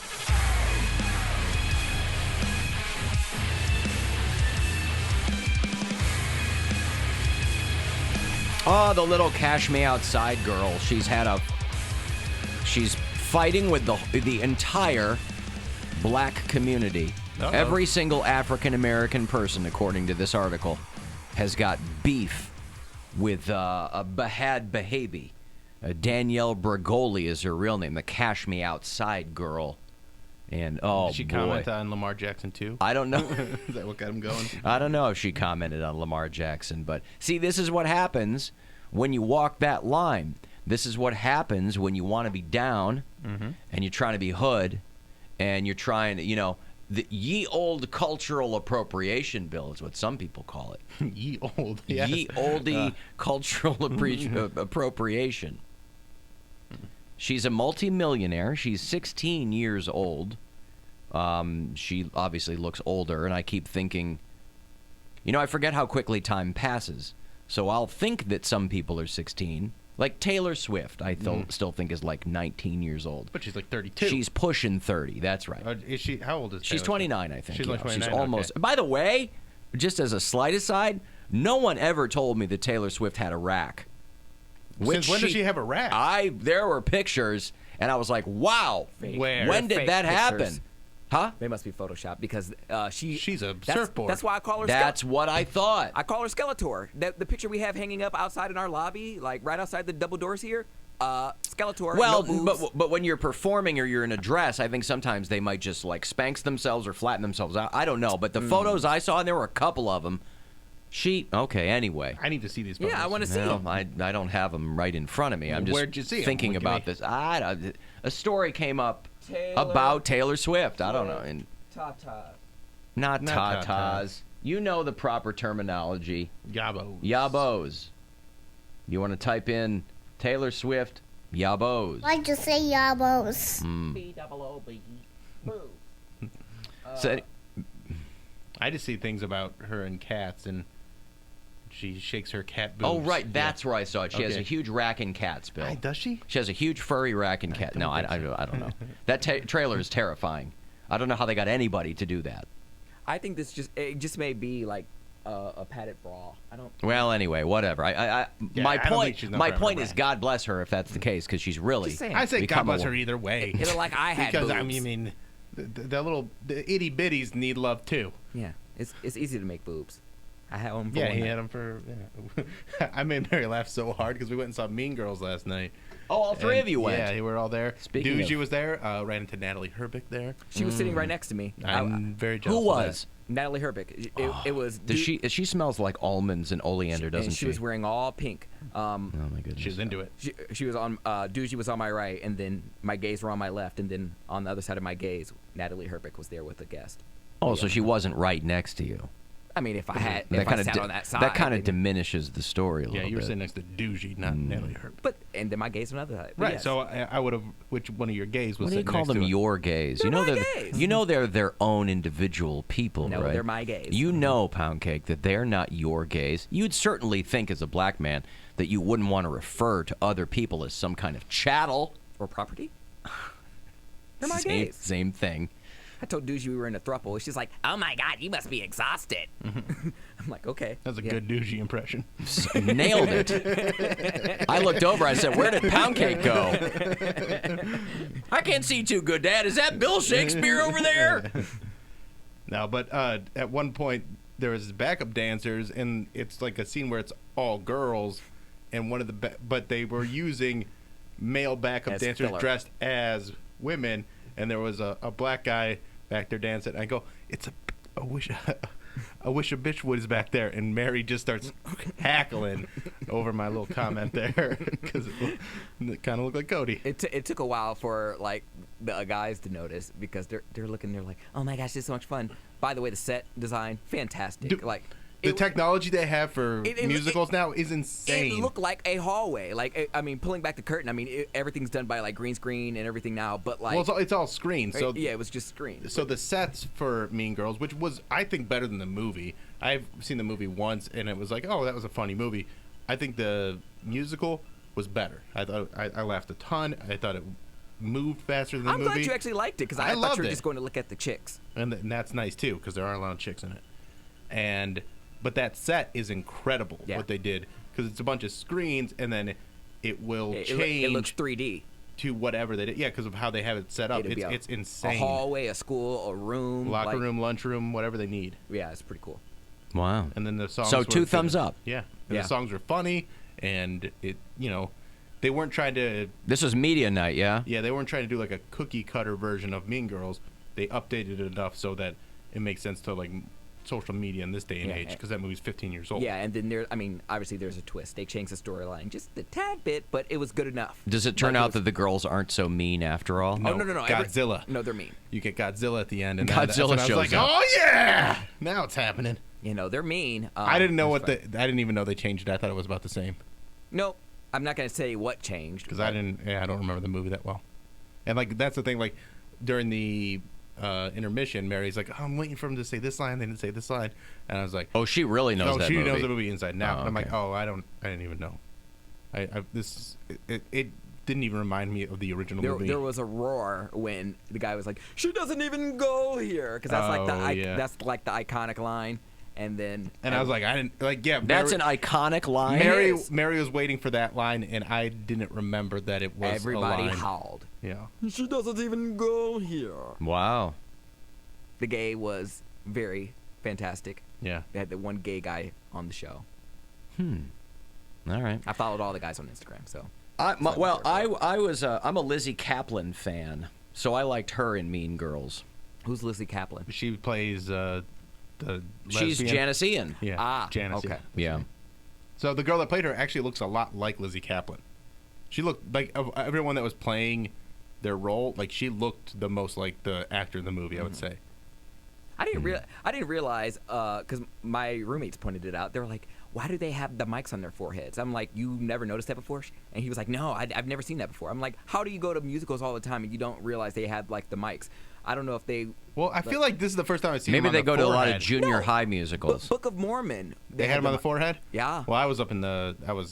I didn't have the good seats for Book of Mormon. Oh, okay. Maybe people don't notice because they usually have nosebleeds. But I guess. Yeah, like I was in the mezzanine, so I wasn't like super far away, but you can see it that far away. If you're up close, I'm critiquing them. You could see what? They have like their The microphones mics. like in the middle of their head. We were like fifth row for Book of Mormon, and you could see, And so it looks like they're all like appropriating Indian culture.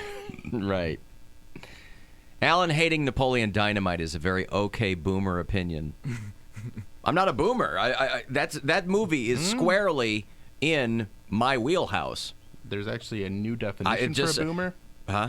The definition I like to go by for boomers and millennials is anybody that's older than you that you don't like is a boomer. Anybody that's younger than you that you don't like is a millennial. Is a millennial. Yes. Yeah, but I'm not that guy either. There's a lot of younger stuff that I like and a lot of older things that I don't like. But and a lot of there's a lot of FU Alan or whatever. But there's a lot of people texting me. They're like, it's a divisive that movie sucks. I can see why people would not like that movie. I absolutely understand. And I'll tell you, but I think it's hilarious. I'll give you an example of why I'm so ambivalent about it. Because I think that humor-wise, I think Step Brothers is very similar to that movie, and I think Step Brothers is hilarious.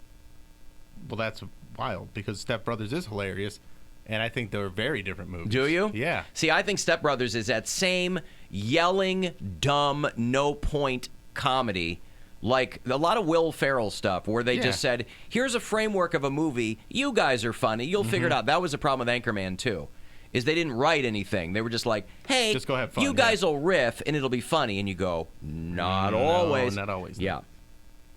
Hey, I got some money here. This is a chance for you. We're doing this all through the holidays. I don't have money here for you. I got a shot for you to get this money. We're giving away $1 million. And somebody... U.S. dollars. U.S. dollars. This is not kroner. These are not euros. These are not pesos. These are 1 million American. Ain't Bitcoin. That someone will win. Good luck. Your shot at $1 million now. Text the nationwide keyword winter to the number 200-200. That's winter to the number 200-200. You'll get a confirmation text and info, and standard data and message rates apply in this nationwide contest. That's winter to the number 200-200. Good luck from 100.7 WMMS. We started talking about Mean Girls, but I got started by mentioning that Behad Behabi, who is a mean girl, is feuding with the entire African-American community. And this is a girl, I started off by saying that I have a bad concept of time, so there are people that I think are still in their teens and they're close to 30. I keep thinking that she is now older than she is, forgetting that when she was on Dr. Phil, she was like 13 years old. Yes. So she's only 16. I know there's some people that have her on one of those... you know the dudes that have Billie Eilish? Countdown clock. They have Billie Eilish on the 18 countdown. I think that's in a couple of weeks, I think she turns 18. Same thing with Behad Behabi. I believe those are called bad guys. Bad guys. But this girl's making legit money. Whatever you think about her, she has parlayed whatever the hell she does into money. She signed a $1 million endorsement deal for something. She's got a multi-million-dollar record contract. She got a $200,000 to promote some mobile game. She's got a thing on Snapchat. So she's making bank. She's making a lot of money. But along the way, you know, if you want to be in the game, you got to have constant beefs. You always have to be beefing. You always got to be going back and forth with some jibber jabber. That's racist. And she's mad because black girls are calling her out for box braids. And she's calling these black... First of all, you don't mess with a black woman's hair. You don't touch it. You don't comment on it. And you don't try to recreate it. And you don't try to recreate it. And God forbid, please do not root somebody. So she is going back and forth with a lot of these black girls over the tell them they glue their whole wigs onto their hair.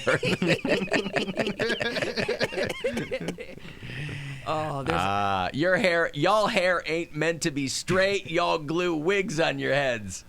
That's what she said? Yes. Oh, wow. It's funny. It was like a full, she typed out the message and posted it to Instagram or something. Because they were accusing her of, like, whatever, cultural appropriation. And she comes right back and she thinks, you think that stuff on your head is supposed to be there? That's kind of funny. She cracks me up. You'll never have more questions than when you sit behind, when you're in a huge lecture hall and you sit behind a girl that has, like, her hair freshly done, like braids or a weave-in or something, and she's just pat, pat, pat, pat, pat, trying to pay attention to the lecture, not trying to, direct your focus to the actual lesson, and you just pat, pat, pat, pat, pat. They just keep patting their scalp. Black women of why any... are they patting their scalp? Because they can't scratch their braids because it'll mess up your it'll mess up your tracks. Mess up your tracks. Black women of any age are like old white grandmothers. I guess that's redundant. White grandmothers. You know, when they get their hair done... Not hair done, they get their hair set. They get their hair set. Yes. So they're like sleeping, sitting up, that kind of they stuff. They got the bag on. That's right. They get their hair set. I remember the first black girl I dated. I was... The first. Yeah. I was very nervous about touching her hair when we were getting into it. I asked... You know how, like, some guys, when they just start dating, they, like, ask a girl if they can kiss them? I asked if I could touch her hair. And she said?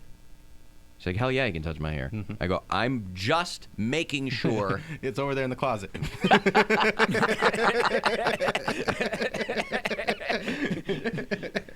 If you want to go over there and feel it, be my guest. I'd rather have you over here pawing my yabos. No, I'll never forget the story my friend told me when he said he was hitting it from the back and he reached for her ponytail and it came out. Oh Lord!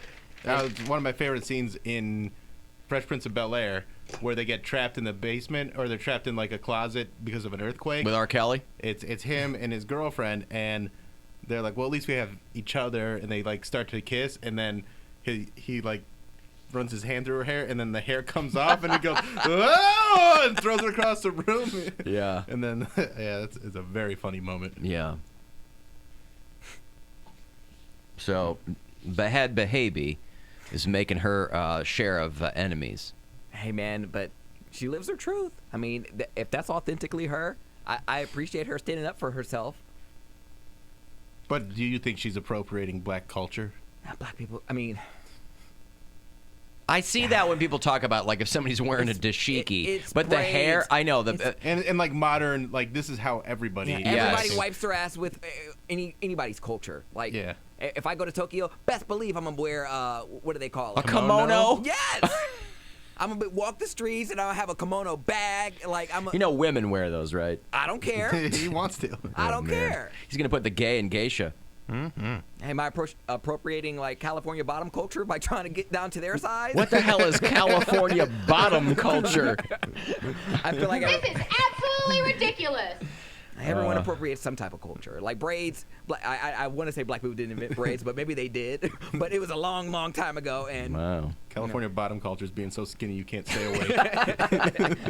He's a Cleveland 80s, a San Diego too. Two. Well, all right, good.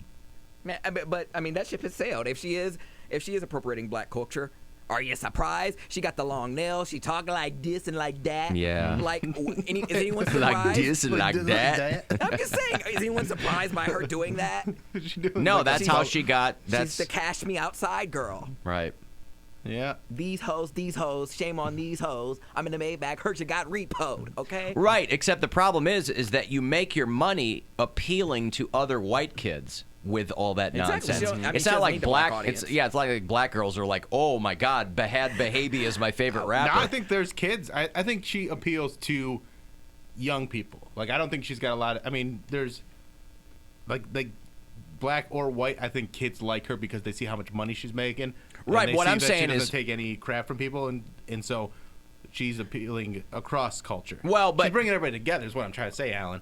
She's a uniter, not a divider. Exactly. No, but like hip hop culture is youth culture, so that's all under that umbrella. But she's still a white girl from Thousand Oaks or wherever. Ratchet culture is not hip hop culture, and I would say she is more ratchet. I see what you mean. Than she is. Like she's more getting into attitude and just jawing with people than she is about the music. Like music does not matter to her. It's a vehicle for her. She didn't get into this because she wanted. It's not like she was on Dr. Phil dropping bars. Yeah. She was just in there having a lot of attitude, and they're like, okay, we can use just this. capitalizing off of it. Yeah, and capitalize off of it. Could you imagine? California bottom culture, by the way, is at the Beachland Ballroom this weekend doing an acoustic set. So. Could you just imagine, though, you work your ass off your entire life, and you made your first couple million, and you're like, okay, I'm going to get a nice house in Calabasas or Beverly Hills, wherever. And then you're like, all right, this is a wonderful gated neighborhood, and you pull up, and then your neighbor is Behead Behaby. Oh, I'd be so pissed off. I was like, I did not get 75% taxes for this. Like, this is ridiculous. Yeah, but you know what? It just no one decides when they're born or how the world works I'd be when so they're pissed. I think it's funny. Bad Baby's my neighbor. As much as there's a twinge of jealousy when you see something like that, you're like, you know what? Good for her. No, screw that. Kylie Jenner figured out how to scam people so into different. her eyelashes. She made $1 billion. Good for her. She comes from a dynasty. Bad Baby was ratchet on Dr. Phil. Dynasty. She does come from a dynasty. The Kardashians is the closest thing we have to royalty in this country. For what? You laugh, but I'm Which one's the Prince Andrew? They are the closest thing we have to royalty in this country. People would care more about the Kardashians. It's than not they a do the dynasty. First family. It is. How? First of all, it's one generation. Kylie is not even a Kardashian. Right. Yeah, it's Kim who got well known by getting railed on Before camera. that, it was Rob Kardashian. Nobody knew who Rob Kardashian was. You talking about the dad? Yes, the dad. Oh, Well, yeah. Robert Kardashian. Robert Kardashian wasn't, but he was not. He was defending a murderer. That's how they knew who he was. He was like fourth billing. Yes. Of all those lawyers. People in L.A. knew the name. Yeah. People everywhere knew the name because of Kim getting railed But the people, on camera. like the lawyer that got famous was, like, you had Johnny Cochran, and then who was the... F. Lee Bailey. F. Lee Bailey, but who was on the other side? Marsha Clark, Chris Darden. Those are the names that you knew. Robert Kardashian, I never heard his name until I heard of Kim Kardashian. I heard about that sex tape, and then they go, oh, her dad was one of OJ's lawyers. So you go, oh, okay. That makes sense why she had money and she had the access that she did, but it's not like Robert Kardashian was a household name the way Johnny Cochran was. Right. There's not a character on Seinfeld that they were mimicking. I'm just saying. Robert Kardashian. I don't know what family you can name in America that every single member of the family is a millionaire. Every single the sister down to the brother to every single one of the kids in the family. family. Yeah, the Walton family. I mean, there are plenty of families. They're just not out there like in clubs and I'm stuff. just saying, They're not. famous. They're new Rich money. and famous. They're nouveau riche. Yeah.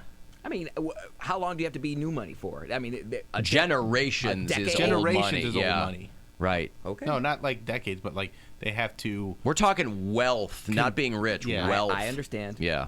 Like my great grandfather was an oil baron. Yeah, that kind of thing. And money, like the DeVos. Old money. Yeah, like that. Blood. It's all blood money. That old Like money is all blood money. You've never known poor. like Jeff family. Bezos, he's been rich for a while, but he's still new money. Yeah. And still not the richest guy in the world.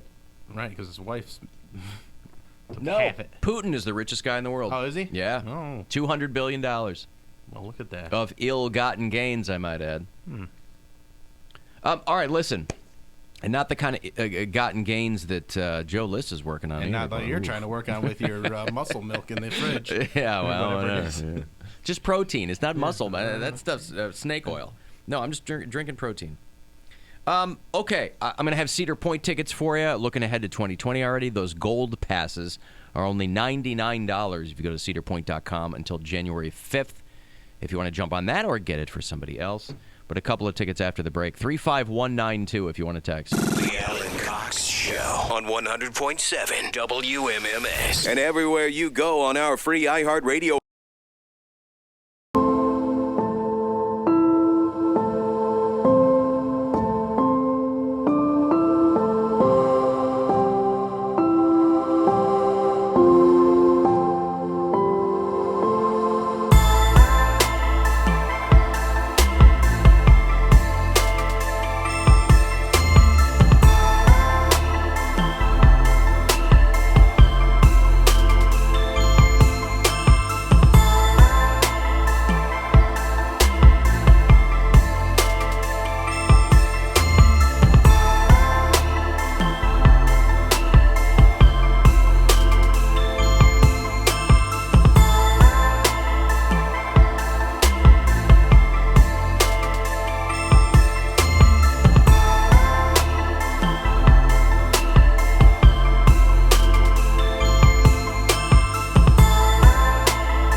iHeart radio station.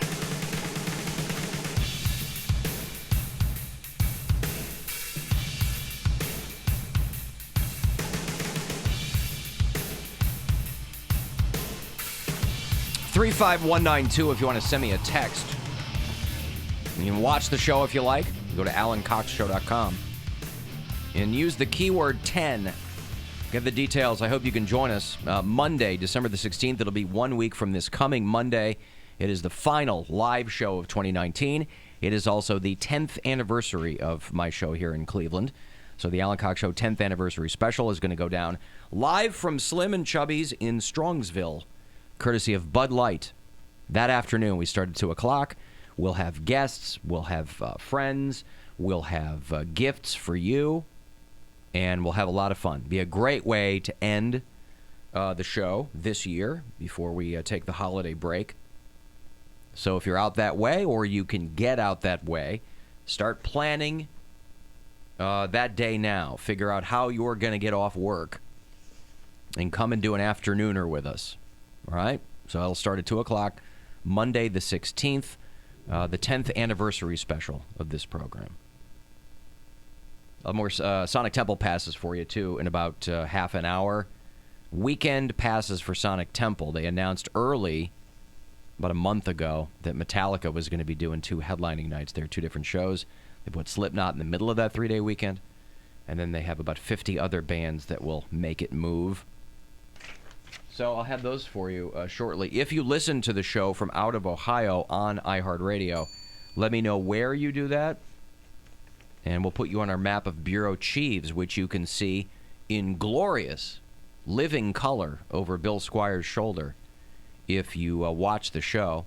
Rob is in Jacksonville, North Carolina. Dan is in Nashville. Mark's in Tampa. Chad listens down in Thibodaux, Louisiana. Lawrence watches the show in Adelaide, Australia. He's a viewer. We do have a handful of just viewers who watch the show on YouTube. Yeah, it's worldwide. So it's worldwide. So thank you to them. Mm-hmm. David's up in Fond du Lac, Wisconsin. That's a fine town, Fond du Lac. Oh, yeah? Yeah. I think I've been through there doing some comedy back in the day. There you go. Mm-hmm. It's French for Fond of the Lake. So, yeah, that whole bit. Couldn't help but notice, and I don't know who called it this or who paid for this to happen, but I couldn't help but notice that somebody had marked today as National Ninja Day. Oh, yeah? Yeah. Today is. That's what it said. National. I feel like it's not something that ninjas want to bring attention to. Well, I didn't even know if, like, ninjas were still a thing. But, yeah, National Ninja Day. Well, I mean, What's-Her-Face had that song about it. Oh, that's right. I want to be ninja. I want to chop, chop, chop, chow down. Take chow down to Chinatown. I want to be ninja. You think she paid for it? Mm-hmm. Everyone must go to Chinatown today, then. It's just a big way for all the Chinatown buffets to make business. All right. Well, listen, if you're at a loss for how you could possibly celebrate the day today, maybe swap out that old, tired Napoleon Dynamite DVD and put in Chris Farley in Beverly Hills Ninja. How about that? Did anyone ever see Beverly Hills Ninja, by the way? In the theaters. You saw it in the theaters. Yes. That's how much of a Chris Farley fan you were. Yeah. And was it good? It had its moments. Okay. That's, kind of how Chris Farley movies are. Yeah, that's very diplomatic of you. There's some silly moments, and there's some... it's not the best movie ever, but I laughed. I love that. I was also like 10, 12 years old. I love that critique. 14. Oh, was it good? Oh, you know how that actor is. Yeah. It had good moments, it had bad moments. You know how fickle he is. I mean, I like all his movies. Every movie he made, I will laugh at. Almost Heroes? Love Almost Heroes. That's actually like my second favorite movie of his. Yeah. Almost Heroes is incredible. Underrated. Very underrated. Him and Matthew Perry. Yeah. Yeah. Matthew Perry's trash in it, but he's great. Yeah. He's great. And then there's like side characters that are really funny. And what's it? Eugene Levy's in it. Eugene Levy. It's got some heat. There was a period of time where Eugene Levy was in everything. Mm-hmm. And I never complained about it. A lot of times he was the best part of an otherwise terrible movie. We gave away a lot of trips over the past couple of months for our Alter Ego Festival. This is about 5 weeks away. It happens in Los Angeles on January the 18th, and it's Billie Eilish, and it's Blink-182. Will she be 18 by the time this happens? She will be 18, I believe. Yeah, cool. I think she might turn 18 on that day. So it'll be a big Billie Eilish celebration. No, I'm sorry. She turns 18 on December 18th, so 13 days from now. So she'll be a month as an 18-year-old. Billie Eilish, Blink-182, Black Keys. How could I forget them? And then they announced this morning, if you won one of these trips, I hope it's exciting to you to get out there, because I always wait for the 11th hour edition for Alter Ego, and this year is no different. They have added Coldplay to that lineup. So whether you watch the live stream of it, whether you watch the televised event, if you're going, they have announced... Have they made it green enough for Coldplay to play there? I thought Coldplay just... Well, they all live in L.A., though. That's the thing. Oh, okay. So there you go. Right. So this may be the only time Coldplay fans will see them live over the next few years, because they said they're not going to tour. They got a new album coming out, but they said they're not going to tour for it until they can find a way to make international travel sustainable, carbon neutral, call it whatever you want. So if you're a Coldplay fan, this may be the only time you'll see them live. So they've added Coldplay. Well, that's exciting. Lumineers, Rex Orange County, Shade. That rolls out the lineup there. But yes, Billie Eilish will be 18 years old during that show. Which changes nothing for me.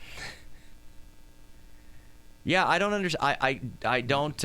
I constantly like to learn things about myself. Mm-hmm. I like to. I don't want to be set in one way. I mean, I have some very distinct opinions on things. I have some opinions that will not be changed. But, you know, I like to learn new things about myself. And I don't know why I'm entertained by Billie Eilish. Oh, I think she's a great entertainer. I like her music. I think the performance she did on Saturday Night Live, where she was in the rotating room, was fantastic. Just her being 17 or 18 really doesn't matter to me. Oh, yeah. No, not from that end. But again, she's having her moment. Mm-hmm. But it's not like an artist like her has never come around before. There's always someone kind of like that every few years. I'm just not sure why she's jumping out at me. Although for the kids, Billie Eilish is already starting to get played out. Oh, yeah? They're done with her already? Well, I don't know. I thought I was being all cool when I was talking to my daughter about music. Because I have thrown my daughter, because of the business I'm in. Mm-hmm. I'm a little bit hipper than your average guy. I know what's going on. But again, I don't have my ear to the ground on what 15-year-olds are listening to either. I mean, look at that bracelet. Whose? Yours. This? Yeah, it's pretty hip. You don't like it? No, I'm just saying that's definitely sets you apart from. Well, this is. I'm not talking about that. I'm just saying. It's my hip sailor bracelet. knot. Yeah, right. But I've turned my daughter on to a couple of bands, and then she'll mention things to me. She's the only reason I knew who King Princess was when she did Saturday Night Live. She likes Rex Orange County. That's how I let you know. But I mentioned Billie Eilish in passing, and she's like, nah, Billie Eilish is kind of done. I'm like, what? Done? Just started. She just showed up. Mm-hmm. But that's how kids are, too, because if she's very popular and then adults think she's cool, too, then like a teenager's going to be like, well, I don't want to listen to music that my parents are listening to. Like, what a positive message that has. Or she's played, gets played all the time. Then they're like, oh, the fatigue happens faster to teenagers than any other group. And even more than that is, back in the day, you had to wait for bands to do stuff, to put things out, or listen to them on the radio. Now, if you get bored with somebody, you'll find somebody else on SoundCloud. Right. That's where Billie Eilish started on SoundCloud. So they'll just go in and find somebody else doing bedroom rap or whatever. So, Billie Eilish, she will be 18 when she does the Alter Ego Festival, for anyone who cares about that. And I have had, I'm sad to say, more than a few people text me asking me when Billie Eilish turns 18. Like those... They can't Google it themselves. But there were websites for a while devoted to when the Olsen twins would turn 18. It was like... And then when they turned 18, they turned 38. So it really wasn't that great. They did look old, didn't they? Yeah, they did. Yeah. They got all that They're work wrecked. done. Yeah. Like did they? Their cheekbones are up to their eyelids. I was like, oh my God. And they what also were happened to you? super skinny. Like, especially the one was Just like real skinny. Super skinny. Like, they were whatever I just said about little. Taylor Swift, that's like times 10 towards the Olsen twins. Wow. And they smoke cigs. Like, how you gonna take Botox and be like super body conscious and then smoke? Well, the good news is we got Elizabeth Olsen, and she is very pretty. Right.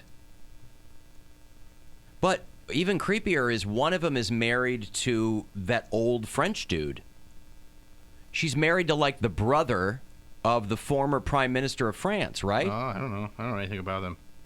I guess, 17 years apart. Okay, so, but here's Once the thing. they stopped solving crimes, that had nothing to do with them. Right. No, I think Mary Kate is married to this guy, Olivier Sarkozy, who I think is the brother of the guy that used to be the French president. Yeah, Nicolas Sarkozy was the president of France for a while. Anyway, they're 17 years apart, which not the biggest thing in the world, except he's real tall, he looks old, and she looks like she's 12.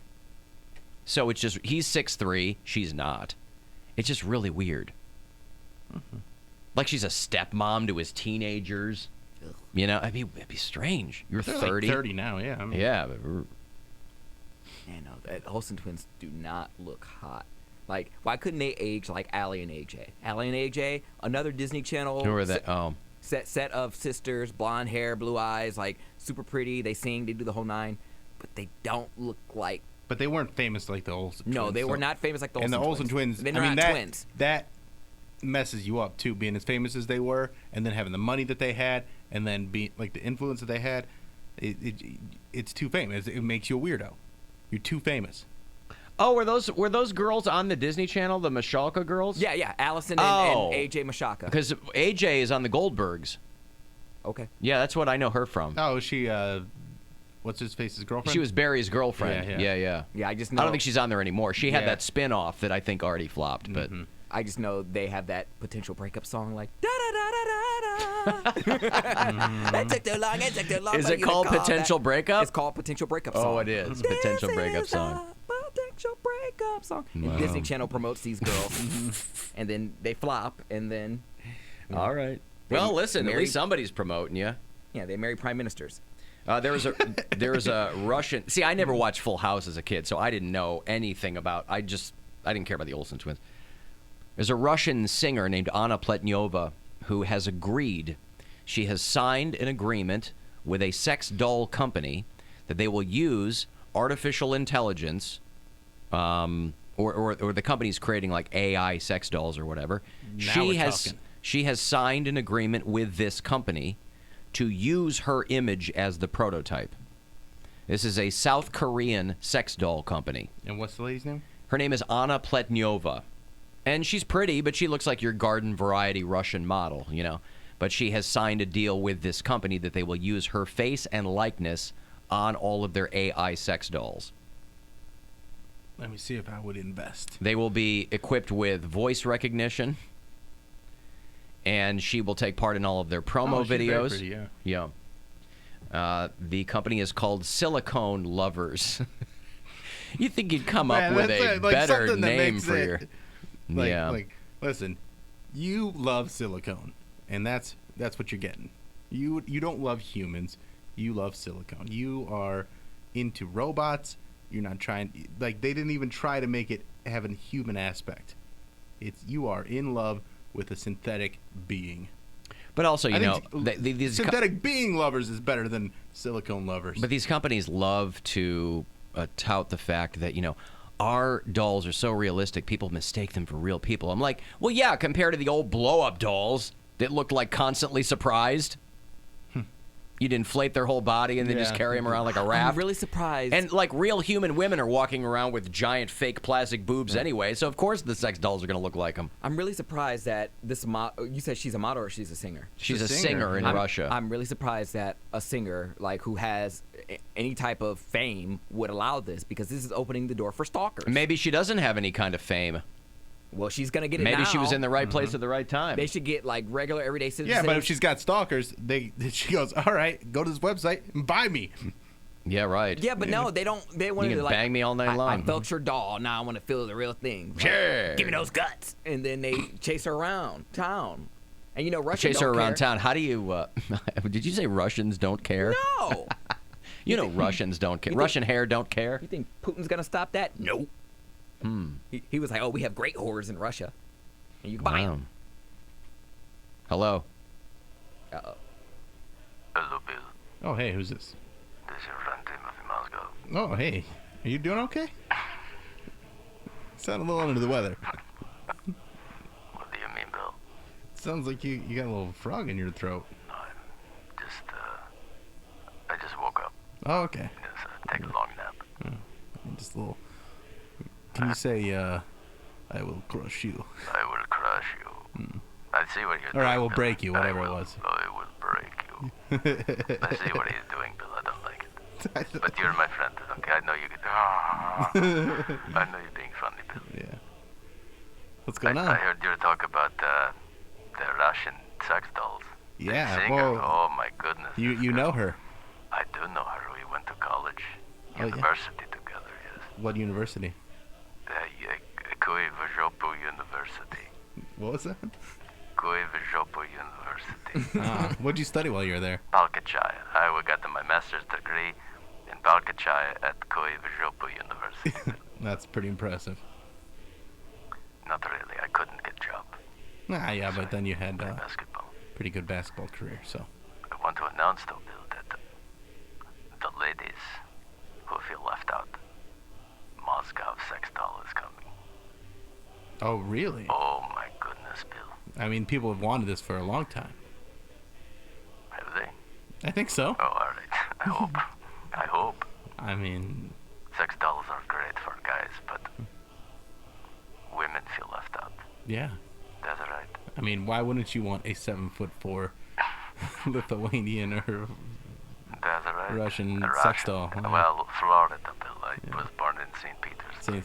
Florida. That's Florida, right. that's right. Whew, so that's a big sex doll for someone to have to move around their house. It's some assembly required. Mm-hmm. Yes, you have to put it together. But it's voice activated. Mm-hmm. It will talk in my sexy voice. Well, what kind of sexy things will it say? Oh, Bill. You like when I grab your potatoes. Things like that, sexy talk. Sexy talk, right? Yeah. Tickle my pickled apples. Mm-hmm. Will it have anything, like, will it secrete anything? What's that mean? Like, well, like, I mean, it'll be anatomically correct, so it'll have, like, a mold of your... Oh, Bill, calm down. wiener. Secrete. What? What? Oh, God, no. I mean, what's going on down in Mozgov's pants? Just like Putin. Which is... I want to be Putin is in you, Bill. Is what they'll say. That's what the sex doll will say. That's pretty good. That's pretty good Right, sex you talk. see what I did? Mm-hmm. Funny and sexy. I thought so, too. Yes. And the Moscow call. Oh. And the Moscow doll will not care if it's that time of the month either, Bill. Oh, really? That's good. Oh, my goodness. And what time is that? You know when ladies get the... What's the word you say? Secrete? And they're secreting beet juice? Well, something like that. Moscow doll won't care. That's good. Yes. How much is one going to cost? One what? A Moscow doll. 49,000 rubles. I'll have to do the math and see what that is. There's no way to know, Bill. Yeah, good point. So if, ladies, you have boyfriend or husband who gets worried every time that happens in the month, Moscow doll won't care. I call it going hard in the paint.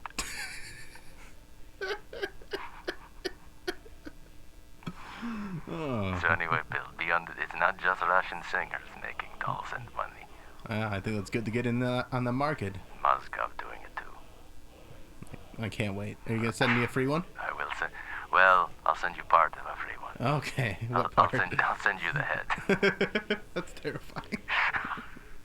All right, Bill. I'll talk to you later. All right, bye-bye. Love you. Love you too, buddy.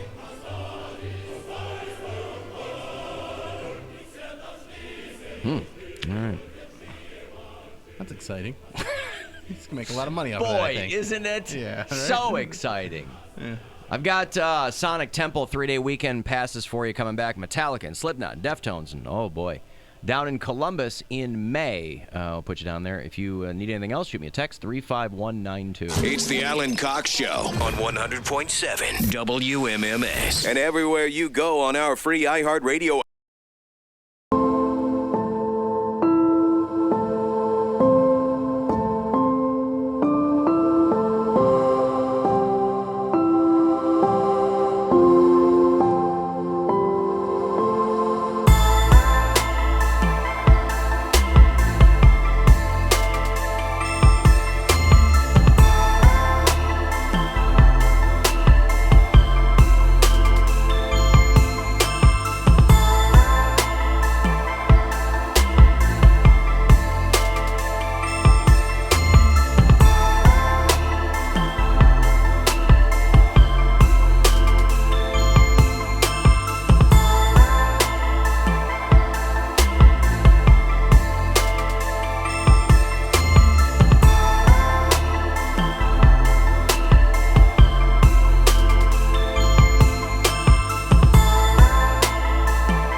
by the way, and it's good to see Slipknot back.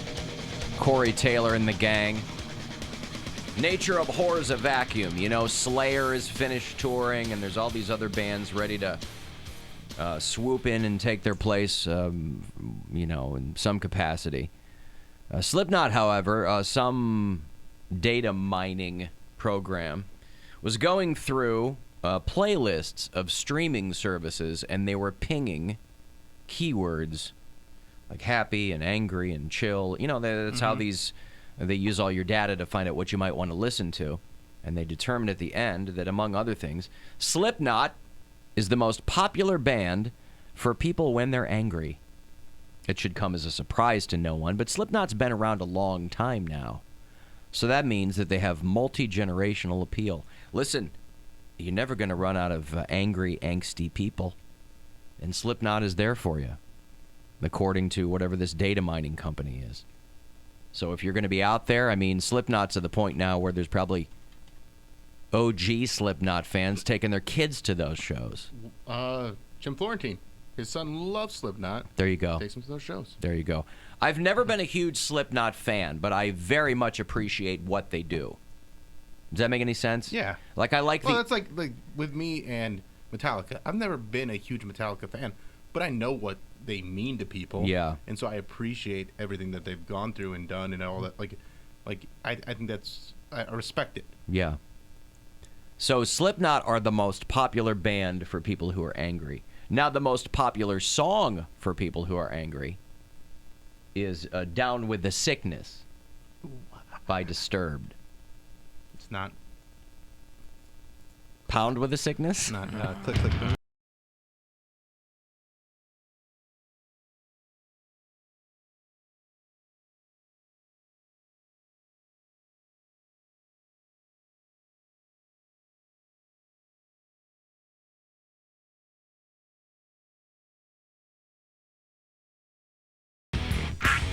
That probably does make some people very angry, doesn't it? Yeah. Pound with the Sickness? Probably. It's got to get somebody's undies in a bunch. Yeah, because they're like, you're ruining this song that I love. And I use this song to help get my anger out, and this song now makes me angry. It's a conundrum. It's so meta. Mm-hmm. We were talking about Billie Eilish before the break. She's part of our Alter Ego Festival in L.A. in January. She will be a month into her 19th year, turn 18 in a couple of weeks. I neglected to mention, talking about people getting paid, she got $25 million for a documentary that will air on Apple TV. Really? Yeah. $25 million for a documentary? They've already shot it, so it's in the can. And, yeah. But, like, what documentary would be worth that much, especially for a newcomer like her? Listen, if you have spent any amount of time, by the way, on Apple TV Plus, there ain't a whole lot there. Yeah. And they're playing catch up. They got that morning show. They got and money. they've got money. Yeah. $25 million, but that's like... So they're just throwing it around. That's Chris Rock money. That's but she's having her moment right now. But that's Chris Rock money. That's Dave Chappelle money. That's stuff that they get for their specials. Who are you trying to convince? Right, but if you can get people, if you get people young to get into it, I think it could pay off for them. I don't think it will. I'm not hating on her. Mm-hmm. I'm just saying... I wonder what the marketing, because I'm sure there's a team there, but I just want to know what makes her worth $25 million. Her manager. Yeah, she's got good agents. Whoever negotiated that deal, that's the superstar. That's right. Mm-hmm. I mean, do you think that this radio station wanted to pay me $1 million a year, Poundcake? No, but I had good representation. That's all you get? They were like, we will give him $65,000 a year. Damn, and my agent said, how about, here's our counter, $1 million. Celebrity net worth only had you at $1 million total. See, that's how you were lying. You're right. You're right. So you get $1 million a year. $1 million total. Yeah, all the property I have, all my vacation homes, Bill. You got a vacation property? Oh, I got a vacation property. You know how expensive those moats are to construct and maintain, and you got to fill them with koi. Mm-hmm. Billie Eilish. You don't want a moat without koi in it. You look like a poor No. person. Everybody else has got a koi pond. I've got a koi moat. Now that Mary's not here, we can speak freely about our love of moats. That's good. Without her being Deborah Downer. Yeah. Deborah Downer. Billie Eilish was named Apple Music's Artist of the Year, so they already like her. So they're just looking for, I think they're looking for content to play catch up, and they are willing to write big checks for it. So you've been using Apple Plus? Because I haven't watched any. I've been looking around, but there isn't a whole lot there. Have you watched the morning show? No. Yeah. I mean, it's one of those things where everybody was all excited because they were like Jennifer Aniston, and I love Steve Carell. It's a great cast. But I haven't even heard anybody talk about it. No. I haven't even heard, I don't even see anybody saying, oh, this is a great show. You need to watch it. It feels like it's very much flying under the radar. There were write-ups, immediately when it was released, and they were mixed. You know what they should have done? They wanted people to watch it or at least talk about it. Should have put Baby Yoda on the morning show. Did you see? Have you followed the Baby Yoda tattoo hashtag, by the way? Oh, no. What? Tattoo. So many people are already getting Baby Yoda tattoos. I believe I'm like, People guys, love this is it. going to be like a Beanie Baby in 5 years. Who cares? They don't care. They like it. Wow. They'll be all in with it. So many people. And by the way, the beauty of all these tattoos are the range of skill. So some, I'm sure, are amazing. Yes. And then there's some that are just enjoyable for us Oh, to yes. mock. If you're on Instagram, there is a Baby Yoda tattoo hashtag. Look at this. And there are all kinds of people getting that hashtag, yeah. So there you go. Baby Yoda, I'm surprised they haven't been giving away, like, McDonald's toys that are like that Baby Yoda. Well, I think you got to have that thing squared away ahead of time before the thing premieres. I don't get it. Like, the UK doesn't even get Disney Plus until next March, by the way. So by that time, by that time, you're going to have everybody else getting Baby Yoda tattoos. So it's always fun to see bad tattoos. Yeah, there are some fantastic ones. And then there's some other ones you're like, oh, that person's going to wear that for the rest of their lives. That's their life now. Yeah. Baby Yoda. There's a lot of Star Wars stuff. Disney Plus is going to have a Jar Jar Binks game show. Did you see that? Yeah, it's hosted by the guy that... Is it going to be hosted by Jar Jar Binks, or is it going to be hosted by the actor? I thought it was hosted by the actor. I don't think he's doing Jar Jar during it. But I don't know. Ahmed Best. But that's the guy who did the thing. I thought it was going to be... But isn't he going to do the voice then?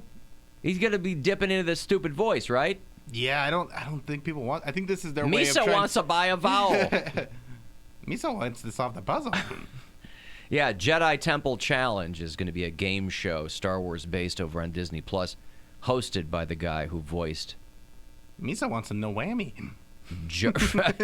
Big money, no whammies. Jar Jar Binks. Just when you thought that he was gone, boy, they are squeezing every fruit in the Star Wars tree. They got stuff for this this content. They got to. Yeah, I think they're going to do a Obi-Wan series too, right? They got a Rogue One prequel. A Rogue One prequel. Yes, that's amazing. Obi-Wan, a prequel to a prequel. Ewan McGregor's going to play it. Yeah, I mean, I'm excited about that. Ewan McGregor as Obi-Wan is fantastic. I'll watch that all day. I think he doesn't have to do anything. He could be a farmer and be like, yeah, that's Obi-Wan. But I think it's wild that they're getting the actual actors from the movies to do these TV shows. Yeah, because they have so much money, and there's a lot of money riding on it. Because they know if they get somebody else, I mean, they kind of made that mistake with the Han Solo movie, where they didn't get a guy that worked as Han Solo.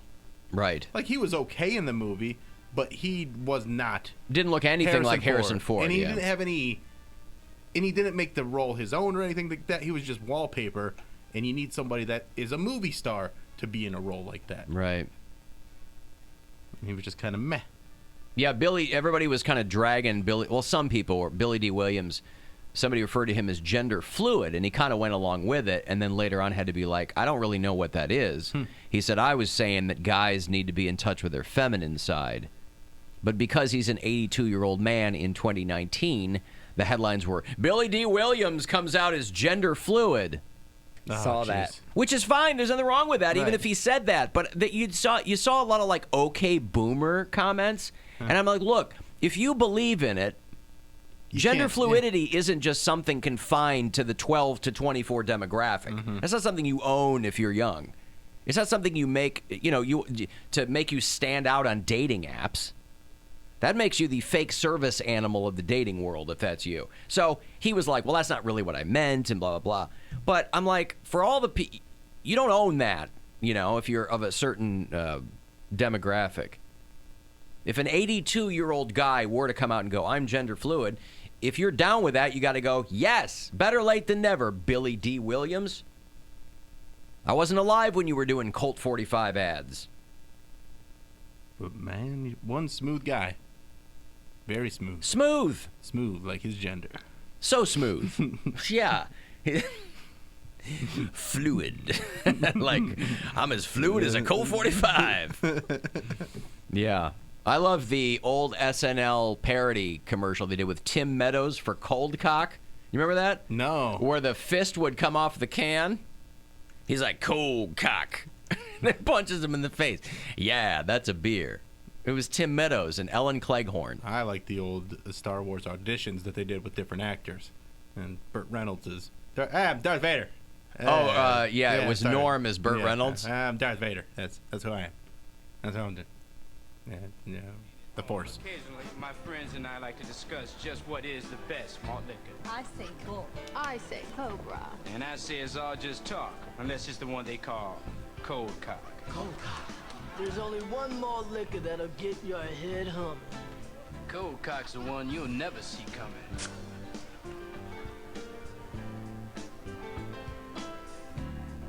Cold cock. Proper. Yeah, Tim Meadows. Yeah, well, SNL Star Wars auditions, right? Yeah. It was Jack Lemmon. It was Christopher Walken. How old are we? We're not going to the Leslie Jones one. We're going to the old one, right? Yeah, the old one. Yeah, Old we got one. the one from like the 90s. The one that had Norm Macdonald in it. Right. As Burt Reynolds. Fantastic. The 20th anniversary screen tests. Yes. Because it was Kevin Spacey hosted that one. Oh, really? Because he was Christopher Walken as Han Solo. 97. Because they released the 20th anniversary box sets and all that crap. They kept re-releasing Star Wars and I remember I got the... I remember the 20th anniversary because that was the one right before they did the special editions, I believe. Yeah. And those ones, or maybe it was like the 15 year that I got, but it was like, it was we had them all taped off of TV for a while, and then we finally got like actual tapes of them. Oh, I remember for that Christmas, somebody bought me the VHS box set. Yeah. And like of the remastered VHS. Empire was blue, Yep. Return of the Jedi was green, and New Hope was, I want to say like red, I think, yeah. He's never before seen screen test. Christopher Walken, Han Solo screen test. Okay, Chris, whenever you're ready. I'm captain of the Millennium Falcon. Chewie here tells me you're looking for passage to the Alderaan system. Yes, indeed, if it's a fast ship. Ha! Fast ship? You've never heard of the Millennium Falcon. It's the ship that made the Kessel Run in less than 12 parsecs. She's fast enough for you, old man. That sucked. I'm sorry. I need a minute. Damn it. You know, I had it. That was about the first time, too, that people realized that Kevin Spacey did all these great impressions. Oh, yeah. Well, I Why did Kevin Spacey have to rape all those dudes, allegedly? He's so talented, right? I thought he just groped. I didn't know he raped. I think maybe he did grope, but that was like the... But he'd also do, like... He was very handsy on set. Yeah. And he was always... Is that on the same level as rape, though? But he's doing a lot of quid pro quo type things, where like he's like, if you get me dirt on Joe Biden, right? That's your... I'll sign your document. There you go. Somebody texted me earlier in the show. They were in a meeting. Somebody mentioned that they signed their document, and they were like, I started laughing out loud, and nobody knew what I was laughing at. I find that such a clever phrase. That's the best. I love that.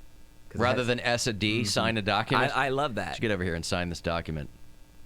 Because it's really professional. You're like, if you're banging your secretary, you're like, Claudia, I need you to come in here and sign some documents. And no one's the wiser. Yeah, I love that. I love it. It works in every setting. If you're a professional football player, hey, Amanda, my assistant, I need you to get in here and sign a document for me because I don't have any hands.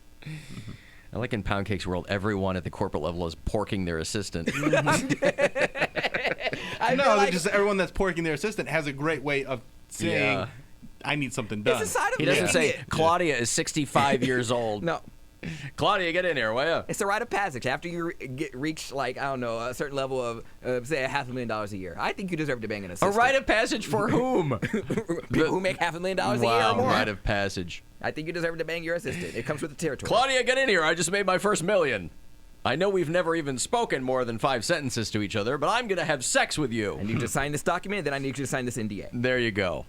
It's a rite de passage. Or this gag order. A quid pro blow, if you will. Quid pro bro. The high pro glow. So glow. Yeah, well, anyway. Who did C-3PO? Oh, Richard Dreyfuss. 32. Okay, C-3PO. I'm sorry, who's in there? It's Richard Dreyfuss. Damn you! I told you I didn't want to wear the damn mask. Okay, just do the scene, Richard. What I really need is a droid that understands the binary languages of moisture evaporators. Evaporators? Sir, my first job was programming binary load lifters. Anything this big before. Walter Matthau as Obi-Wan Kenobi, right? More Kevin Spacey. They didn't, but we are meant to think they did. These tracks are side by side. Sand people always ride single file to hide their number. That's a funny Matthau. That's pretty good. Where's Burt Reynolds? That's why. They did a couple different segments of this. Yeah, right. I'll see if I can find that one. All right, I got a break. You want to text me here, 35192, AlanCoxShow.com for everything else. Use the keyword 10 on the site. Get all the details. Joining us live a week from Monday for the 10th anniversary special. It's the Alan Cox Show on 100.7 WMMS. And everywhere you go on our free iHeartRadio app.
216-578-1007 to join us, or 800-348-1007. 35192. Want to send me a text. Alan, when is your last live show of 2019? Trucker Stone wants to know. It happens to be a live show in not only the last live show of 2019, but the last live show of 2019 will be out at Slim and Chubby's in Strongsville, Monday, December the 16th. It is a Monday, but I hope that you can join us. It is the 10th anniversary of this program, the Alan Cox Show 10th anniversary special, brought to you by Bud Light. So we're all going to be there starting at 2 o'clock, Strongsville, Slim and Chubby's on Monday the 16th. So see your way to joining us, whether it's for 5 minutes, whether you want to park it for the whole show. We're going to have guests, and we're going to have prizes and a lot of fun. More prizes on the way, by the way. Calling in some favors. Ooh. And so, yeah, it's going to be a lot of fun. And then we will be off for the holiday for a few weeks. We will return live on January the 6th of 2020, beginning a whole new decade here at the show. And the show will sound a little different to you in 2020 if the things that I want to do happen. I'll be in Poundcake's room. He'll be here. Bill will be where Mary is. Mary will be where Bill is. It's a whole thing. Oh, flippy flopper. I'm going to be doing... Oh, floppy. Yeah. I went through the SNL Norm Macdonald as Darth Vader thing, and I think you might be remembering it differently. Really? Yeah, because he just kind of stands there and chomps gum. It doesn't say too much. Yeah, that's kind of how it... Got the helmet on? Yeah. I'm Darth Vader. I don't get it. So you have this mystical power. Let me ask you a question. What kind of car does this guy drive? What kind of car does he drive? Yeah. What kind of car does he drive? Kevin Spacey comes back to be Jack Lemmon as Chewbacca. I'm gonna take a dump in this damn mask. Jack, What I'm gonna please do. put it on. Why can't I audition for Obi-Wan? You got Math House screen testing. I'd be a terrific Obi-Wan. Mm-hmm. That whole thing. I wonder if Daniel Day-Lewis would come out of retirement to play Trump in the eventual film that is made out of all this mishigas. Ooh. Think about that. He played Lincoln, right? But Lincoln is just... That's more of a historic figure that people appreciate in a lot of ways. But also, I'm just saying aesthetically. Yeah. Lincoln was a beard, a mole, and a stovepipe hat, right? And anybody could... The transformation to become Trump is going to be much more severe for... Like, he already kind of looks like Lincoln. That's You what I'm throw the saying, beard yes. on him, He's the hat on him, lanky. he's That's there. right. Yeah. He didn't have to do anything. He didn't have to pull a Christian Bale or Russell Crowe. But for him to undergo a transformation like that... Which you hate. Like, if he actually gains the weight, you're like, oh, why'd you gain the weight? Just wear a fat suit, whatever. Did I say that? I don't know. Every time you gave... Christian Bale? Yeah, Christian Bale did For an Dick amazing Cheney? job becoming Dick Cheney, and you're just like, yeah. I thought it was a great movie. I thought he did a great job. In Vice? Yeah. Didn't he say he got diabetes or something like that? Or Well, no, like Jared Leto played Mark David Chapman in a movie nobody saw, and he gained 50 pounds. He got gout, all this stuff. You know, these movies, Jared Leto, God bless him, he was trying to do something, but he put on a ton of weight. Yeah, there's all kinds of complications that come from that. And then somebody like Christian Bale, who immediately goes back into, God, what was I reading about Christian Bale, that he had just put on the weight, because he was fat in American Hustle. Yeah. He was fat in, I think this guy likes just eating. He, Yeah, but he gets skinny, too.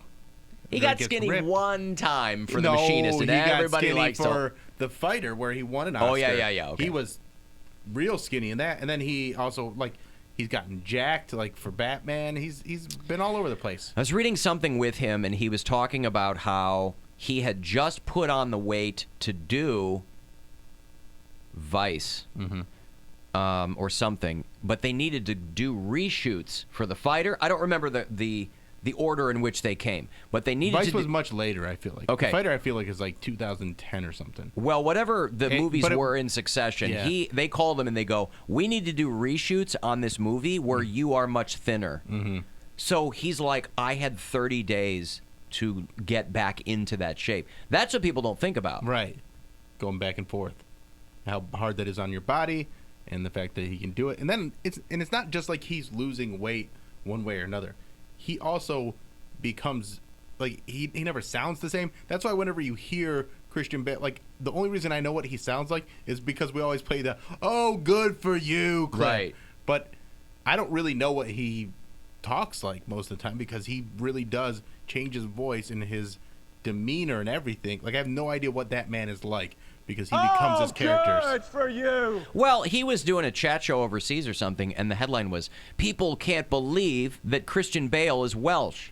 And I'm like, by this time you've heard him speak, haven't you? Nah, People are still surprised that he's not... Because he's not a guy that, like, he'll do these chat shows and stuff like that, but I don't think his segments ever really stand out.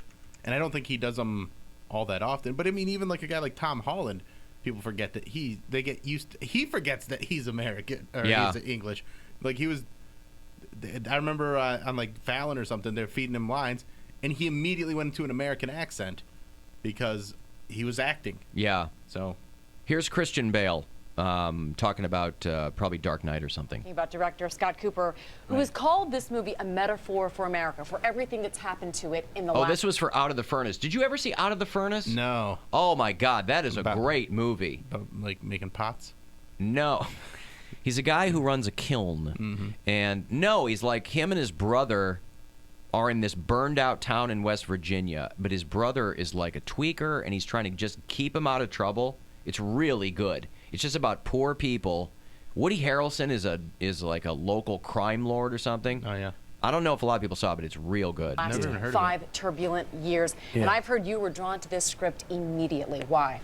It was something that hypnotized me, and the characters were fascinating. The life, the lifestyle, the towns. The town is such an important part of this man's life. His love of his town, like absolute sincere patriotism, not the sort of BS patriotism. Yeah, he got real thin for that movie too. And that's how he sounds in. He basically uses real voice in the movie The Prestige, which is one of my favorite movies of all time. Great movie. It's incredible, and that's his real voice, and he's great in that one. I'll tell you who also does not get as much credit as he probably should is Mark Wahlberg, because this dude is always... He gets credit.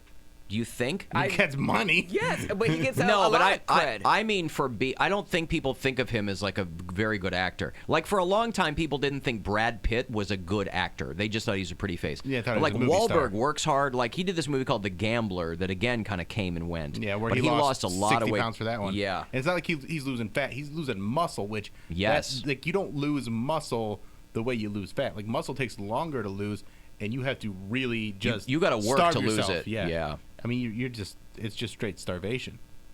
That's how you get through. So if Daniel Day-Lewis will come out of retirement to play Trump down the road, and I only mention this because a guy on C-SPAN called in to talk about how Trump was better than Lincoln.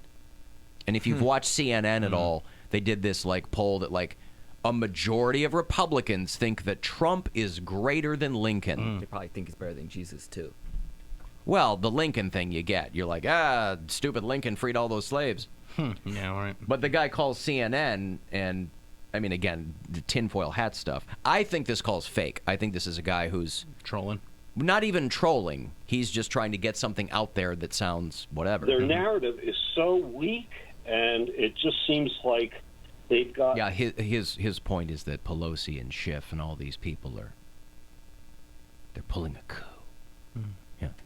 Forgetting that the president has admitted to everything he's done. Right. Their narrative is so weak, and it just seems like they've got this absolute hell-bent desire to dethrone Trump, who's done the best in this country. Right? Your words give you away. Dethrone? Dethrone, right. Oh, He's King not a king, Trump. sir. That's right. Yeah, that's right. Figure of speech, but desire to dethrone Trump, who's done the best in this country that any president has ever done. He supersedes Lincoln, Lincoln only freed the slaves. Yes, that's a big thing. But what Trump is doing is far greater. Preserving the Union isn't a big thing, right? So he's laughing. Yeah. I mean, yeah. So that's clearly somebody who's, nobody who is intellectually honest or has a working brain would say that he was a better president. Well, so Daniel Day-Lewis, though, as Trump is. Daniel Day-Lewis should come out of retirement to play. I don't even know who this guy is. I have to look him up. If you have a milkshake and I have a milkshake, I'm going to drink your milkshake. I don't do a Trump, but that would be a great scene. He could just take it straight from. That's right. Yeah. I will drink all your milkshakes. Bring me more milkshakes. And bring all the milkshakes. Why are there so few milkshakes around here? I need more milkshakes. When Nancy Pelosi made the announcement this morning that they were filing articles of impeachment, one of these reporters in the front who works for some right-wing news organization where it was like, isn't it just because you guys hate Trump? And she was basically like, do not F with me. Mm-hmm. She's like, I don't hate anybody. Are you paying attention to what's going on? It's got nothing to do with that. Goons. Goons. And as a Catholic, I resent your using the word hate in a sentence that addresses me. I don't hate anyone. I was raised in a way that is a heart full of love, and always prayed for the president. And I still pray for the president. I pray for the president all the time. So don't mess with me when it comes to words like that. Don't mess with me, sir. Yeah.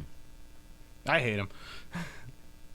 I don't hate him. I think he's too. No, I don't hate anybody. That's too much. That's too much energy to direct towards someone. I think he sucks. But I always thought he sucked. I thought he sucked. I hated him from the moment I knew who Donald Trump was. He I've sucks, never but liked I don't him. hate the guy. I hate him. I've always hated him. I hate his hair. I hate the way he talks. I hate everything about him, and I always have. You're giving him too much energy. You're giving him too much energy. Well, it's Bill's energy to use however he likes.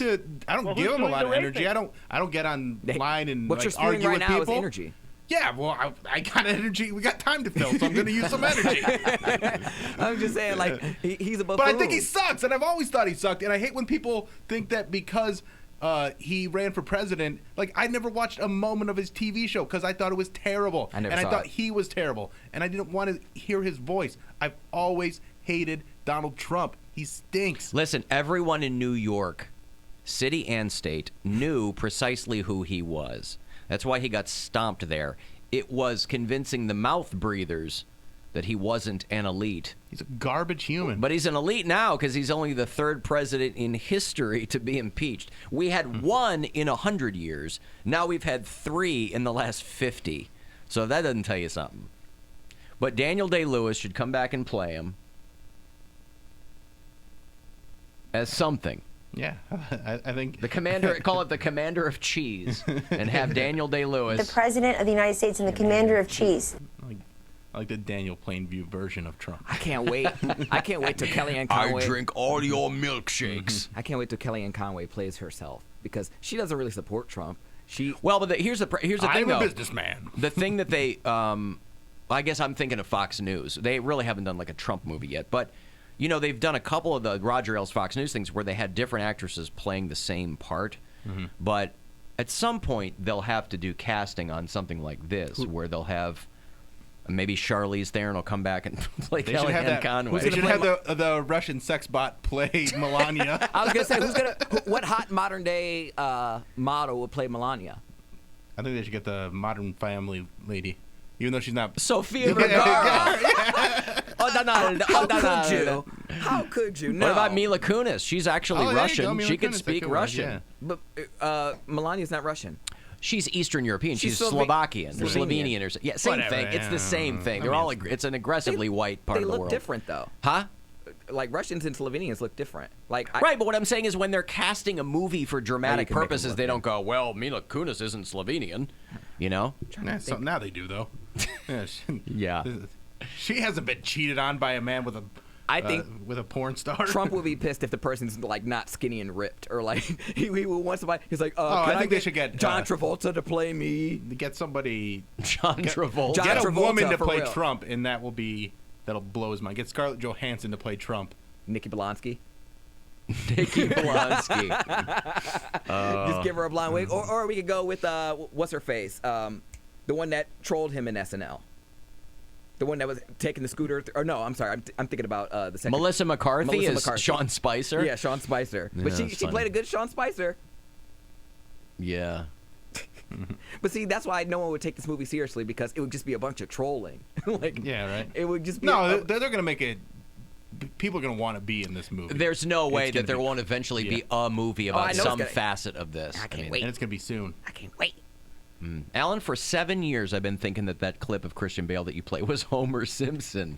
It is not. Oh, good for you. Now that's a classic Christian Bale on set, part of this rant. It's probably the whole thing's probably on YouTube. I'll tell you who they need to make a movie about. Toot Sweet. Humans of New York is still a thing, right? Our friend Jim Tooze had a very successful book called Felines of New York. There's a Right. takeoff on that. But Humans of New York is still a thing. It's still an ongoing portrait series. It's been around for about 10 or 11 years. It's still on Instagram and Facebook and all that. And I'll peek into it from time to time. And there's an old black stripper. She's not stripping anymore, but back in the day she was. Her name is Tanqueray. And they need to do a movie on this woman right away. She said her mother threw her out at 17 for getting pregnant, arrested her when she tried to get her things at home. But she had a very interesting life. She's 80-something now, I think. But she studied at the Fashion Institute, and she went on to make costumes for strippers and porn stars. And she came up through the New York drag scene, and she made friends there. And she said that she was just in that community. She said, this is a quote from her. My mom threw me out of the house at 17 for getting pregnant and then had me arrested when I came back. Then she effed the head of parole to try to keep me in jail. She was some prime P back then. Talking about her mom. But the warden did some tests on me and found out I was smart. So I got a scholarship to go anywhere in New York, and I chose FIT, the Fashion Institute of Technology, which I hated. By that time, I was already getting work making costumes for strippers and porn stars in Times Square. One night, a Hasidic rabbi tried to pick me up because he thought I was a tranny. I had to tell him, baby, this is real fish.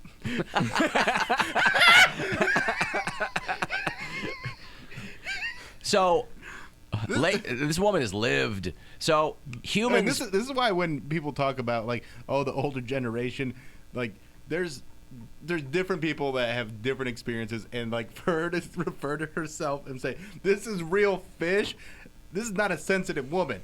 I think that She's anyone... wonderful. I love her. I think anyone who's young, who does not, either in a familial way with older members of their family, or if they get the opportunity to do it somewhere else, if you do not park yourself next to an old person and ask them to tell you stories, Oh, man, you I are love it. missing out. Baby, this is real fish. Baby, That this is so real fish, I told them. goddamn funny. So Humans of New York is still on Instagram.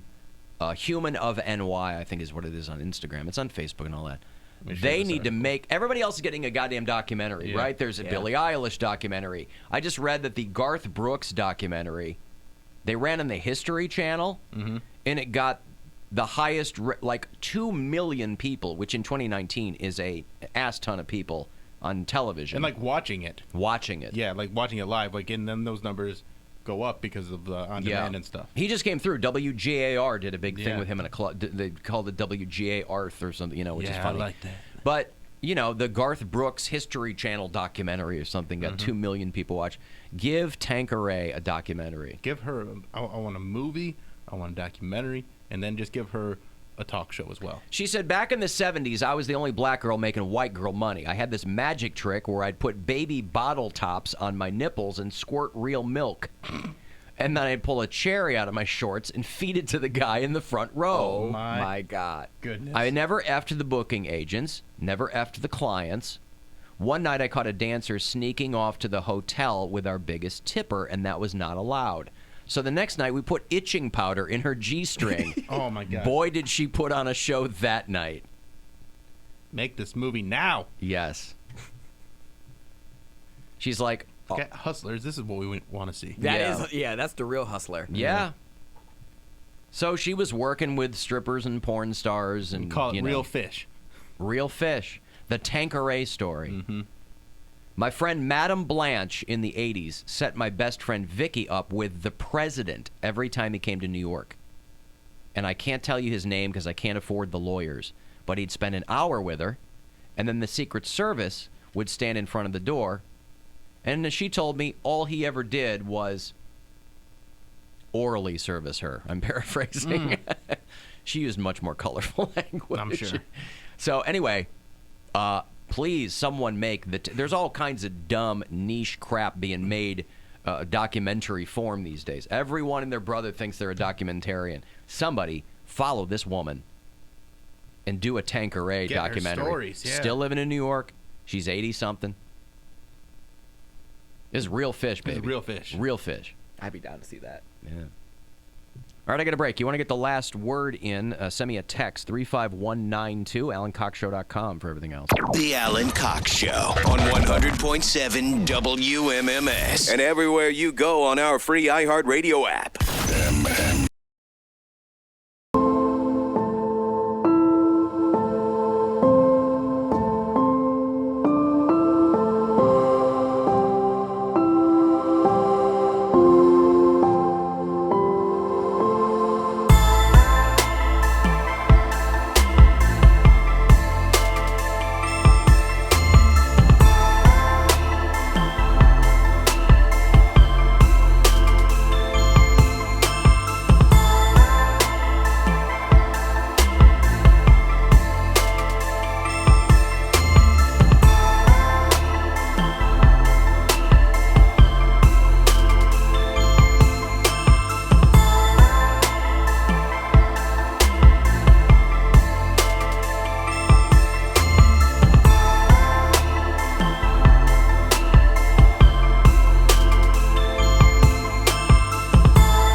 WMMS Cleveland, an iHeart radio station.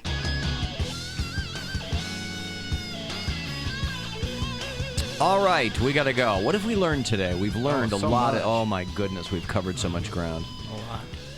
A lot. Hey, local painter Arabella Proffer, by the way. Oh, yeah, I know Who's her. very talented. She's going to be on the show tomorrow briefly. She's got a new book called The Restrooms of Cleveland that I find fascinating. So I'm going to pick her brain about that. What do you got coming up, William? This Saturday, I'm doing an appearance from 5 to 7 at Dina's Pizza in Old Brooklyn. We're giving away some tickets for Bill Squire's Christmas Kwanzaa, December 29th at the Agora. So come out for your chance to win some tickets and sign up to be eligible to be the grand prize winner of the Bud Light box. So you're going to get like a suite with Bud Light and up to 10 people in there. So that's And we'll really give that away good. at the 10th anniversary show. Yes, we will. Yeah. And then follow me on Twitter and Instagram at Bill Squire. I posted my Spotify year in review as an artist, so lots of views. Lots of people were listening to Bill Squire comedy albums on Spotify this year. So thank you for all those people that listened across all the different platforms that have my comedy albums. Poundcake? I will be out this Saturday as well, 11 to 1 for the Alan Cox Show, Sprint Holiday Toy Drive. And so we're giving away $25 Visa gift cards every 15 minutes. And then at the end of the appearance, it'll be a $500 gift card. Oh, boy. But make sure it's a toy drive, so obviously come bring a new toy. Salvation Army. Salvation Army. And, it's going to benefit those in need. It's time for Christmas cheer, so spread a little cheer. So, yeah, that's 11 to 1 in Beechwood. I'll have all the details on my Instagram at Radio Cody B. Okay, cool. Thanks to Joe List for coming by today, too. He's doing tonight, tomorrow, and Saturday at Hilarities down on 4th Street. Very funny dude. You can go to pickwickandfrolic.com to look into the tickets. Looking ahead to Sunday, Week in Cox, 8 to 10. If you're up early on Sundays, it is 2 hours, the best stuff from the week. Bill and Poundcake are your hosts. And then I am downtown starting at 10:30. It is the penultimate, it's the second to last Cox Out pregame is what we're going to do. And we do it before all of the Browns home games. And so this Sunday we'll start. It's at the Ivy right downtown, 1212 West 6th Street. We've got a beautiful Indian motorcycle we're giving away at the end of the season as well. That'll be, I guess, at the last Cox Out. We'll give that away on the 22nd. And so if you're partying before the game, come down and hang with us at the Ivy that goes until kickoff with Bud Light. And that's it. Today's show available on demand on the iHeartRadio app. We archive the video segments as well on our YouTube channel, which is The Alan Cox Show. And that's it. Thanks for hanging out. The Corey Roddick Experience is next. And in a few minutes, about 5 or 6, you've got your next shot to get $1 million. Okay, so be listening for that. We'll talk to you again tomorrow, and I will see you in hell. The Brady Bunch is on, and I find 4 of those children in